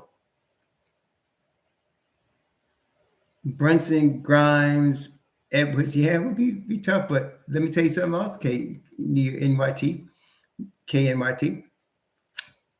Take that same lineup, take out Anthony Edwards, and put in Kevin Durant. What you think? Take that same lineup, take out Anthony Edwards, put in Kevin Durant. What you think? What you think? Yeah, that's what I'm saying. Same lineup, take out Edwards, put in Durant, same lineup. What you think? Shoot, man. Nah, I'm not worried about Jalen Brown. Jalen Brown is good, but again, there's a star and there's a superstar. On the Celtics, Tatum is the superstar. Brown is a star, but he's not the superstar. A superstar gets you to the Eastern Conference Finals. That's Giannis, that's Tatum, okay? Those type of guys, okay? That's Giannis, Tatum, who else we talking? Let me look at my list here. Giannis, Tatum, Kevin Durant. That's the type of guys you're talking about. These guys get you to the finals. They get you in the conversation for the Eastern Conference Finals. Joel Embiid, Jalen Brown is Robin, but we want Batman. We got plenty of Robins. We want Batman. Okay, we got Robins. Julius Randle is a Robin. Right now, Quentin Grimes for now is a Robin. So is Jalen Brunson. They're all Robins. Okay, we want Batman. Brown ain't Batman. He's Robin, and he's good, but he ain't Batman. Okay, or the Joker. Yeah, we want Batman. SGA. Oh yeah, I'm down, but I'm saying we want Batman. That's what I'm saying. We don't want Robin. We want Batman. Okay, if you can get Batman, that's what we're talking about. Kevin Durant is Batman. He's Batman. Okay, he got the cape. So is SGA. He's Batman. Yep. D-Book. Yep. Booker. Yep. I agree. Yep. That's what I'm saying. But all of those conversations are summer conversations. They're not conversations for this deadline. They're conversations for the summer. Any superstar is a summer conversation. Kyrie Irving is an enigma in that he's looking about getting traded. It's very rare you trade that type of talent in the middle of the season. It's very rare that you trade that type of talent in the middle of the season. But, that's one of these situations. But for the Knicks, we're talking about summertime conversations. That's what we're talking about. When you're talking about any of those guys you guys named, whether it's SGA, Durant, Luka, any of those guys, Booker, you're talking about summertime conversations, okay? That's where you start to really sit down, seriously talk about what you want, what you want for a guy. That's why I said some of the people wasn't getting it earlier. I'm trying to tell y'all, if a superstar is available, you need to put something in there. Kevin Durant will become available. Guilford, I'm going to put it to you this way, Guilford. He's asking, what about tonight's game? The Knicks are going to put up a fight. I don't know whether they'll win. They're going to fight, though. I can guarantee you that. They're going to fight. They're going to fight all the way to the end. I hope they win, but they're going to fight, though. Yeah, exactly, Jason Neighbor. That's what I've been telling people. If Kyrie leaves this week, KD is available. And we need to understand that. And you need to be able to put an offer together for him.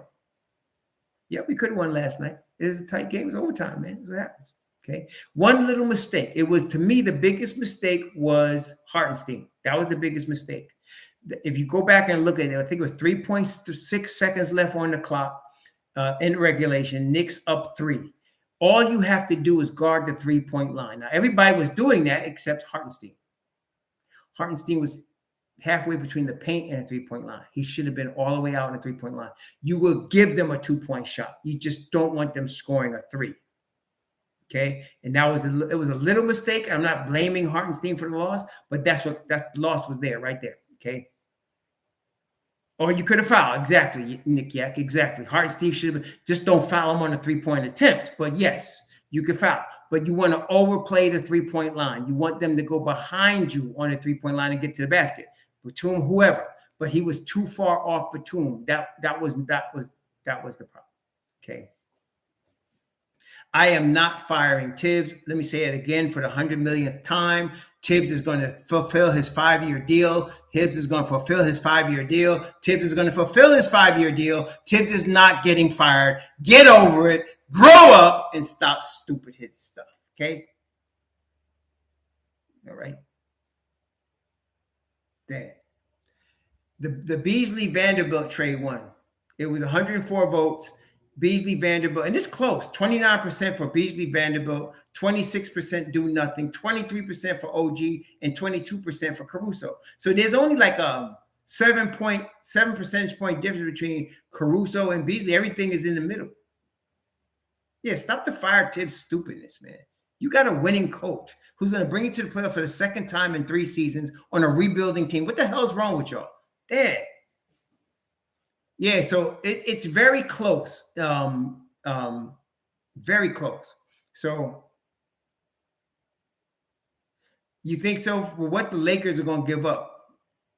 The Lakers would have to give up what? They're 2027 number one and probably a 2029 number one. They got to give up 2 number ones to get Vanderbilt. And the money could probably work. They got enough salary to send back, but yeah. Yeah, there's a couple of ways that could have went, but that was the big mistake with 3.6 seconds left. Hartenstein should have been on the 3-point line in front of everybody else was. If you look at the play, everybody else was guarding the 3-point line except Hartenstein. And they found, and that was a tremendous pass. I think it was Kawhi Leonard found Hartenstein, and that was the ball game. Okay, if you could keep, I mean, he found the French dude, and that was the ball game. Batum. If Hartenstein was just playing in front of him at the 3-point line, then that would be ball game. Okay, the Knicks would win that game. Okay, so that's it. KD's not going to demand a coaching change coming to the Knicks. The Knicks are not the Nets. They don't operate that way. So he's not going to do that. He's going to eat crow coming to the Knicks. He's going to say, yeah, I said it was cool, but it's cool now. He's going to be something like that. But no, they're not going to, he's not going to demand a coaching change for Tibbs. Not going to happen. Okay? Not going to happen. The Knicks, remember, the Nets had a first-time head coach in, what's the dude's name? Whatever, forgot. The dude, the point guard, Hall of Fame point guard. That was his first time being a head coach. And the other guy was the rebuilding coach, Atkinson. Steve Nash, yeah. The other guy was the rebuilding coach. So that's all that crap. But Tibbs is an established winning head coach in the NBA, 2-time coach of the year. It's not going to happen. So, yeah. It's not going to happen. So, but he's not going to be going nowhere. He's going to fulfill his 5-year deal. So, we'll see, though. Nobody with sense would play for Tibbs. Horrible. How could you have a 57% winning record and be horrible? Ms. Flowers, even women have drug problems. And so I would admonish you to look into the nearest clinic to help you with that problem. How could you have 57% winning percentage and be called horrible? I don't get that. How could you win 2 coach of the years, one on each different team, and be called horrible? How could you lead a rebuilding team to the second playoff appearance in 3 years and be called horrible? I don't understand where does horrible come in. That's a bit extreme in my view. And so I'm saying there is available help for those drug problems. Because that got to be a drug problem. Okay. Yeah, he's stubborn. I give you that. Is Tibbs stubborn? Oh, hell yeah. He is very stubborn. He's very stubborn. There's no doubt about it. He is stubborn, but say he's a horrible coach is really an exaggeration, to put it charitably. That's an exaggeration. Definitely stubborn. There's no doubt he's stubborn. There's no doubt. But listen, what successful coach is not stubborn? They're all stubborn. they all have their ways. They all have their favorite players. People act like Tibbs is supposed to like every player we like. He doesn't. Okay, it is what it is. He likes certain guys. He doesn't like certain guys. He doesn't like Cam, but he loves IQ. It is what it is. He's stubborn. Yes, he is. I think it's possible, Diamond Holdings, because he's the biggest chip we have right now with the money he's making, the rookie deal. He's the biggest chip we have. So we might lose Obi. I hate that. I hate that thought because I love Obi Toppin. I hate that thought, man. I really do. I hate that thought. I hate that thought. Yeah, I hate that thought. I really don't want to lose Obi. But he's the guy that's valuable. Everybody in the league. Notice everybody's asking about him. Utah, Toronto. They're asking about Obi. Why do you think that is? Because they know he could play. And he's the biggest chip we got. So Obi's going to be good. I'm not worried about him. All he needs is playing time. I told you that last year. All he needed was playing time. If he can get 27 minutes a game, Obi will give you 20 and 8. He will. He'll give you 20 and 8. If you give him 27 minutes, 28 minutes a game, which he can get on a lot of teams, he's going to give you 20 points a game, 8 rebounds a game. He's going to do that. He's going to give you Amari Stoudemire type numbers if you put him for 25, 30 minutes a game.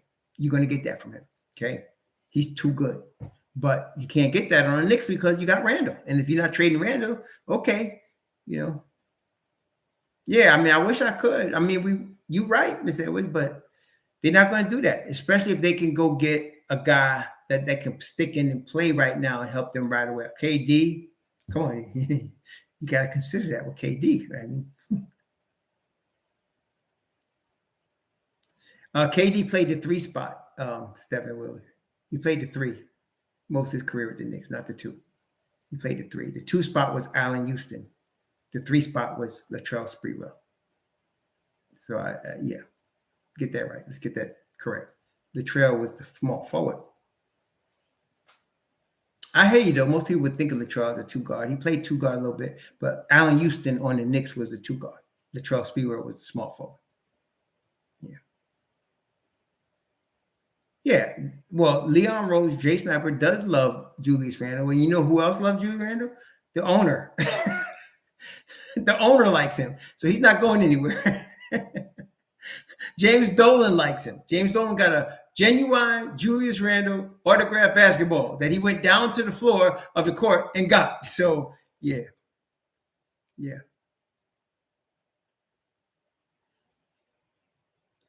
Leon Rose is going to be here long term, Miss Edwards. I hate to break that to you, but he's going to be here for a long term. He's done better than any Knicks GM in a long time. The draft capital he has, the money he's got to be able to move the young players, you cannot deny this man has done a tremendous job. He's not going anywhere. He's here long term. Okay? He's here long term. He's not going nowhere. And I'm glad he's not. We got competent management for the first time in 20 years. I'll take it. Competent management. So, yeah, I'll take Leon any day of the week. And I'm glad that Mr. Dolan is allowing him to do what he wants to do. Yeah, so it's good. We're in a good spot. Very good spot. D Clown says, Remnant, stop protecting Tibbs. D Clown, there's drug treatment available for your problem. Okay, there is drug treatment available to help you with that problem.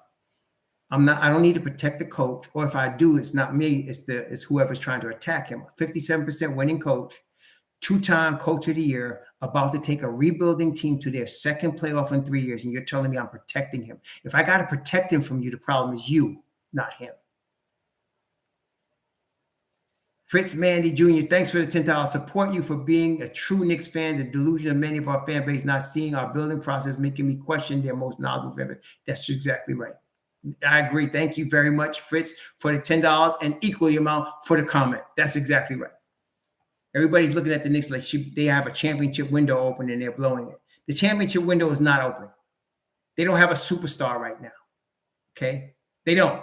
If Kevin Durant joins the Knicks, then you can make these criticisms because now the window is open, but they don't have him or anybody like him right now.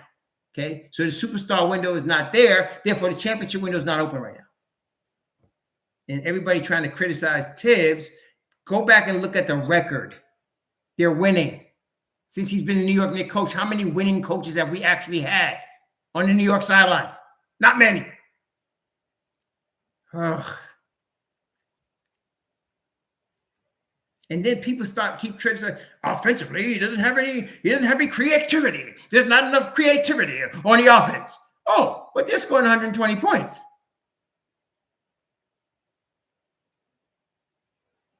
They got 5 players averaging double figures. Well, you can argue that Kevon Bergen. See, this is where fantasy comes in. Mike Woodson is the coach of University of Indiana. He was the Knicks coach, but he's not anymore. Was he a great coach? Yes, he was. But that doesn't take anything away from Thibodeau. Nothing. Okay? Nothing.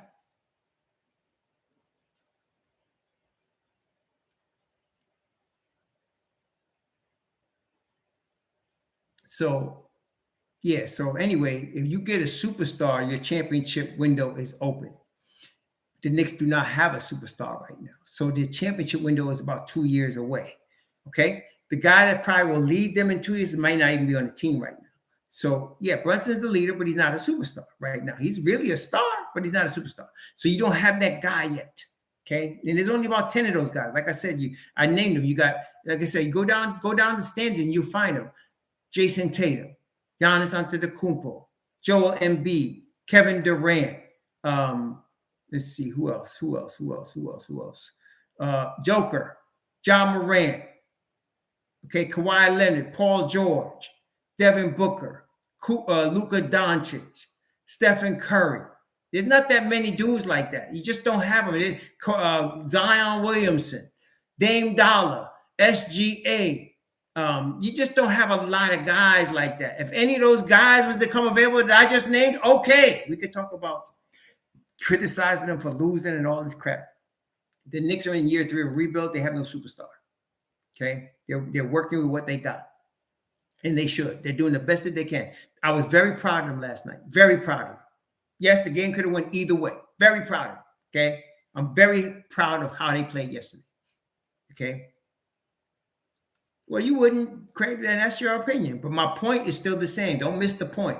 If it's a superstar, everybody's available. And if you don't have one, you can't criticize Thibodeau for trying to win with no superstar. Okay? That's all I'm saying. And people criticize and fire Thibodeau. Are you crazy? What's wrong with some of y'all? We lost too many games because of Tibbs. No, we didn't lose too many games because of Tibbs. If you're going to give Tibbs blame for all the losses, you better give him credit for all the wins. And they won more than they lost. Shh. Some of you are so unbalanced, man. Cherokee, if they should fight, does Tibbs get on my nerves sometimes? Yes. But given the team is still competing and winning, doesn't want. That's right. I mean, you got a team that's in every game. They're fighting every game. They're going into overtime. They're coming back from behind. You can't be firing a coach like that. What's wrong with y'all? Oh, man, D-Crown, get out of here, man. Get out of here. Get the flock out of here. I can't say the real word, but get the flock out of here. No, you ain't firing Thibodeau. He's going to be here for his 5 years, and he should be. He should be here for his 5 years. He's earned that. He's earned that. 2-time coach of the year. What's wrong with y'all? Get the flock out of here. He's earned that. 20 years in the NBA, 2-time coach of the year, always has a top 10 defense. 2 times in the last 3 years on a rebuilding team, he's going to the playoffs. What's wrong with y'all? No superstar. The Knicks don't have a superstar.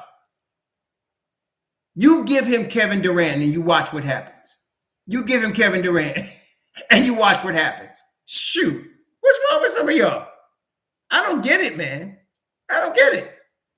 Y'all read too much Twitter. Y'all read too much Twitter, or them drugs out there are stronger than I thought. Y'all read too much, because there is no way you firing Tom Thibodeau. There is absolutely no way. That's the coach you want right now. Okay? That's the coach you want right now. Please. Please. The Celtics have a superstar, Deborah.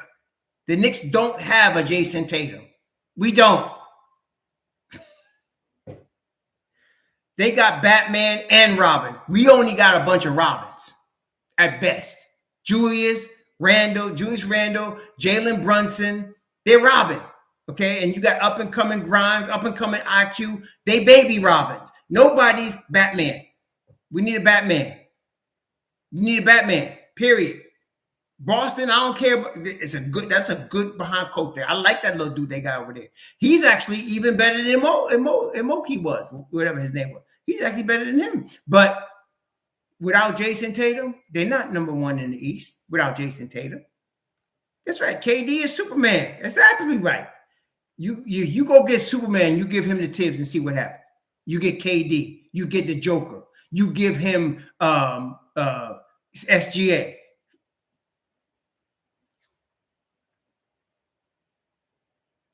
That's what I'm saying. You know, hey, I have no problem getting KD. Give me that chip, baby. Give me that championship. Y'all stupid. Like, I'm telling you, a championship. If you even get to the finals in New York, you know how crazy the city's going to go? You know how crazy the city's going to go? If you get to the Eastern Conference Finals in New York City with the Knicks, y'all just don't see it. I'm telling you, you just don't see it. I gave you just now, D-Crown, I gave you all kinds of facts, and you just choose to ignore truth. I can't help you if you choose to ignore truth. Truth. Tibbs won 57 of his career games, 57%. Truth. Tibbs will take the Knicks to the playoffs the second time in 3 years with a rebuilding team. Truth. Tibbs has won Coach of the Year with 2 different teams in the NBA. Truth. Tibbs has coached 20 years in the NBA. Truth. He knows more than you about basketball. You ain't got no facts. Zero. Kareem is more dominant than Shaq. Why do I say that? Kareem got 6 championships, 5 MVPs. Kareem got 6 championships and 5 MVPs. Okay, 6 championships and 5 MVPs. Okay, that's why. Kareem, there's not even a comparison. Shaq was a great player, no doubt. Great player. 6 MVPs, or 5 MVPs, 6 chips. That's Kareem Abdul-Jabbar. Okay, so no. And the most unstoppable shot in the history of the NBA, the most unstoppable shot in the history of the NBA was the skyhook. In his prime, there is nobody that could deal with Kareem Abdul-Jabbar. Nobody. Okay, in his prime, nobody. Forget it. Forget it.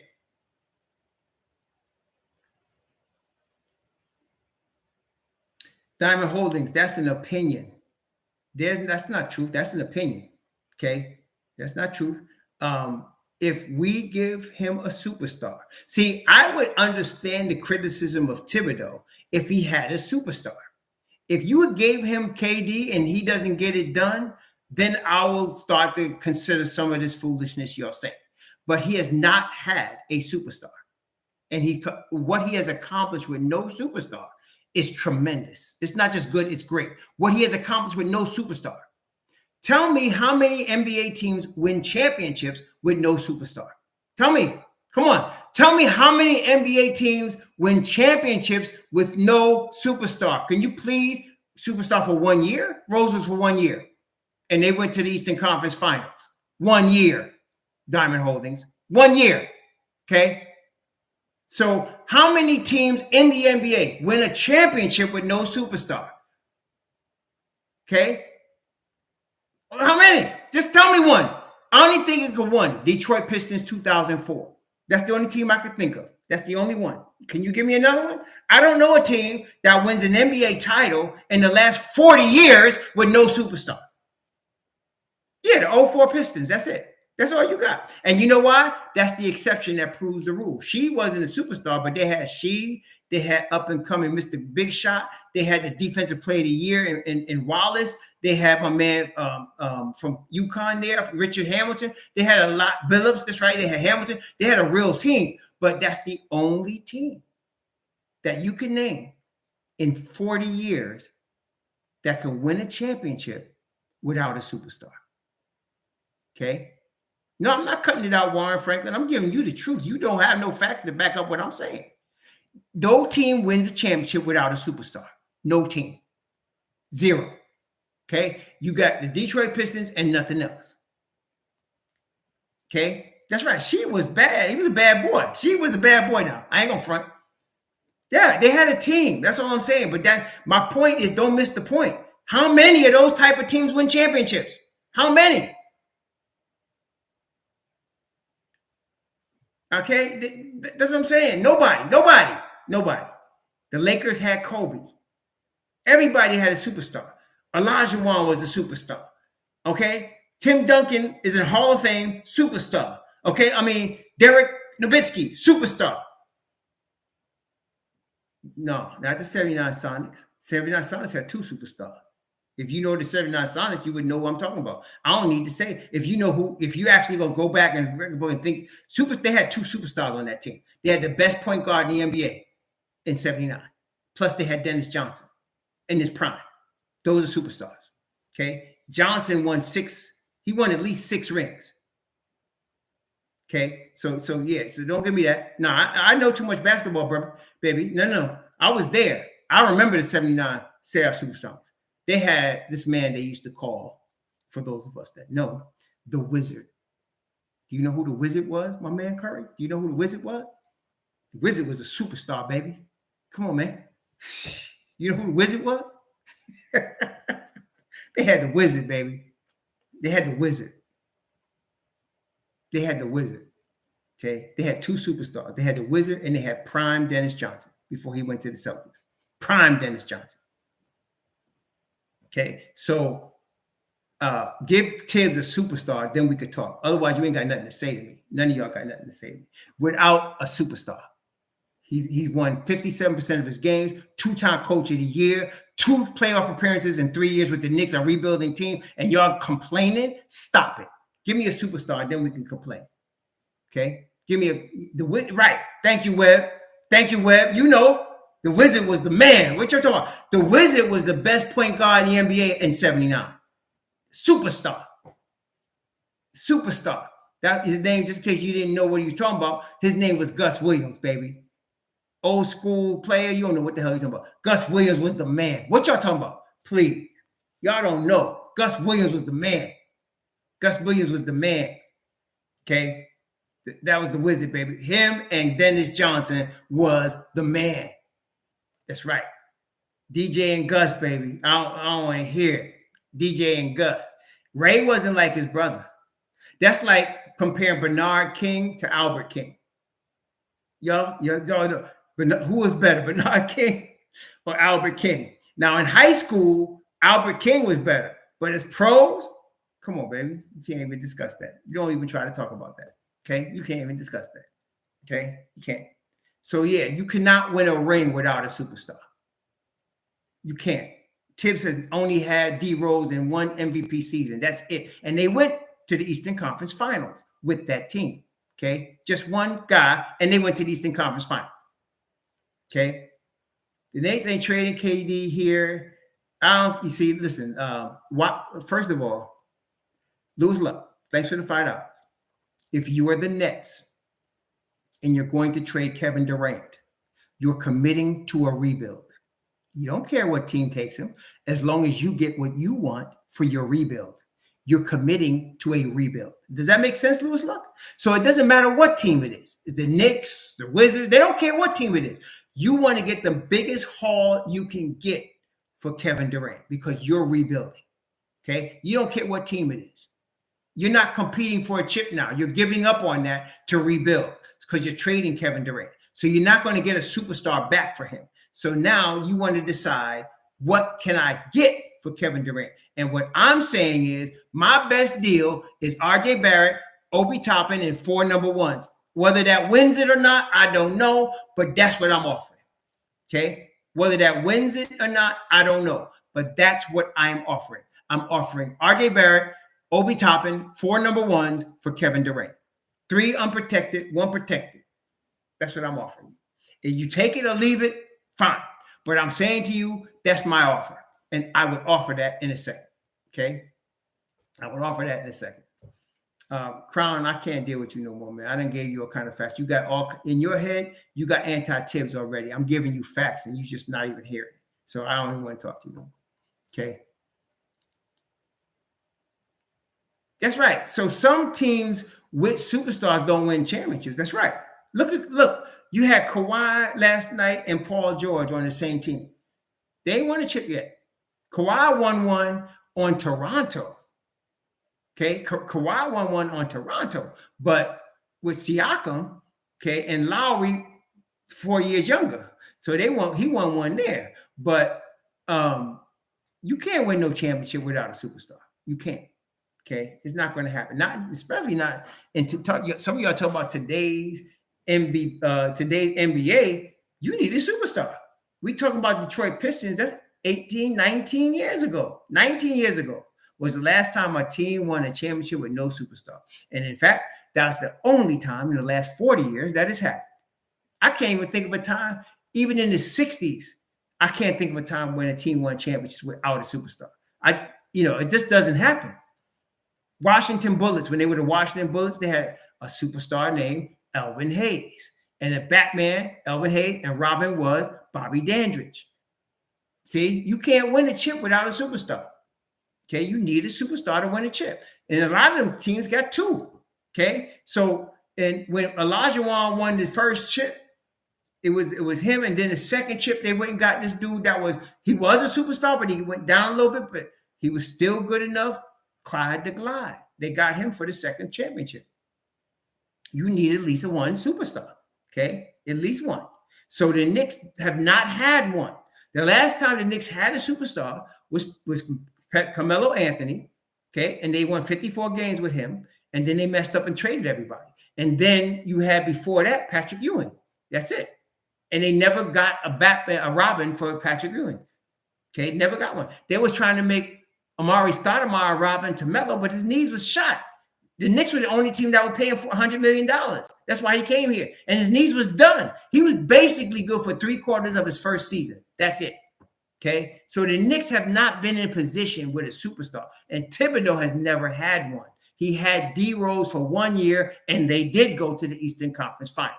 Okay, if he didn't wreck his knee the next year, they probably would have been to the finals. But let's take that off the table. He had 1 year of MVP D Rose. They went to the Eastern Conference Finals. Okay, he has not had anybody like that since. Okay, not since.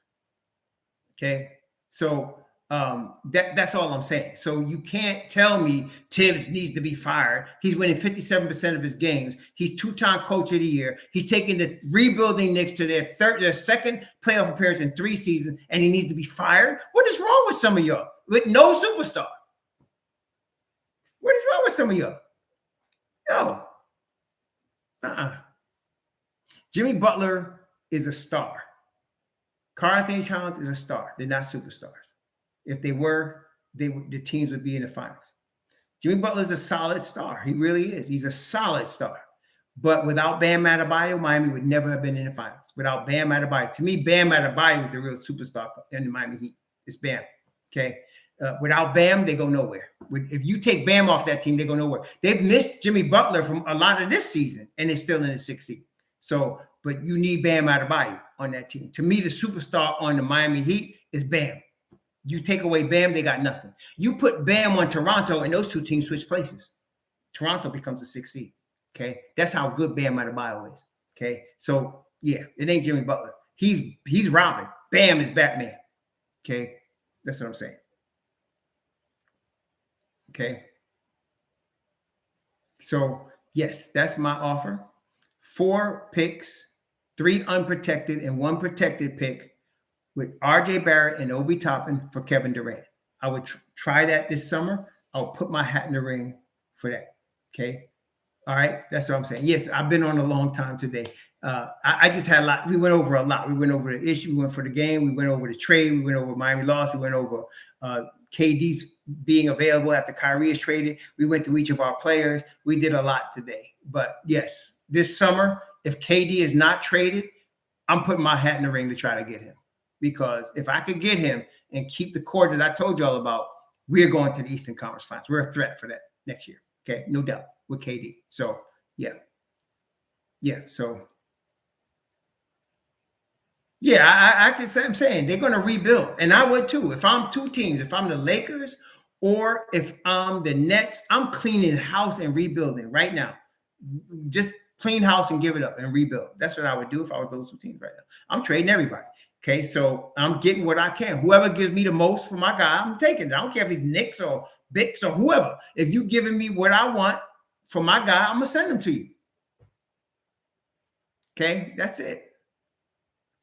Yeah, exactly. So, yeah, right now it's changed. 154 votes, 27. It's very close, though. 27% say stand pat, 25% like both the Beasley deal and the OG deal, and 23% like the Caruso deal. It's really evening out. So I have to say it's about even.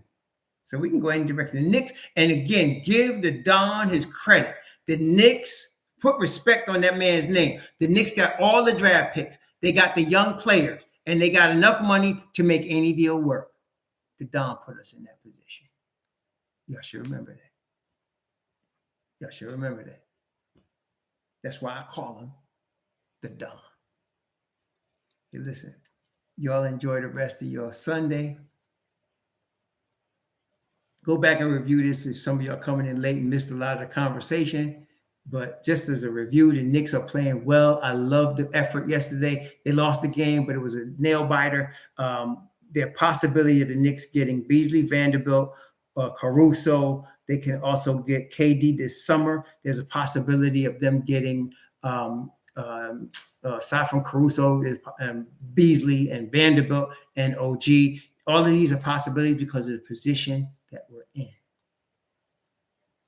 I'm all good with the Knicks. I'm all good with Thibodeau.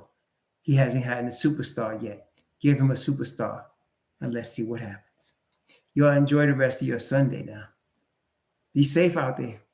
So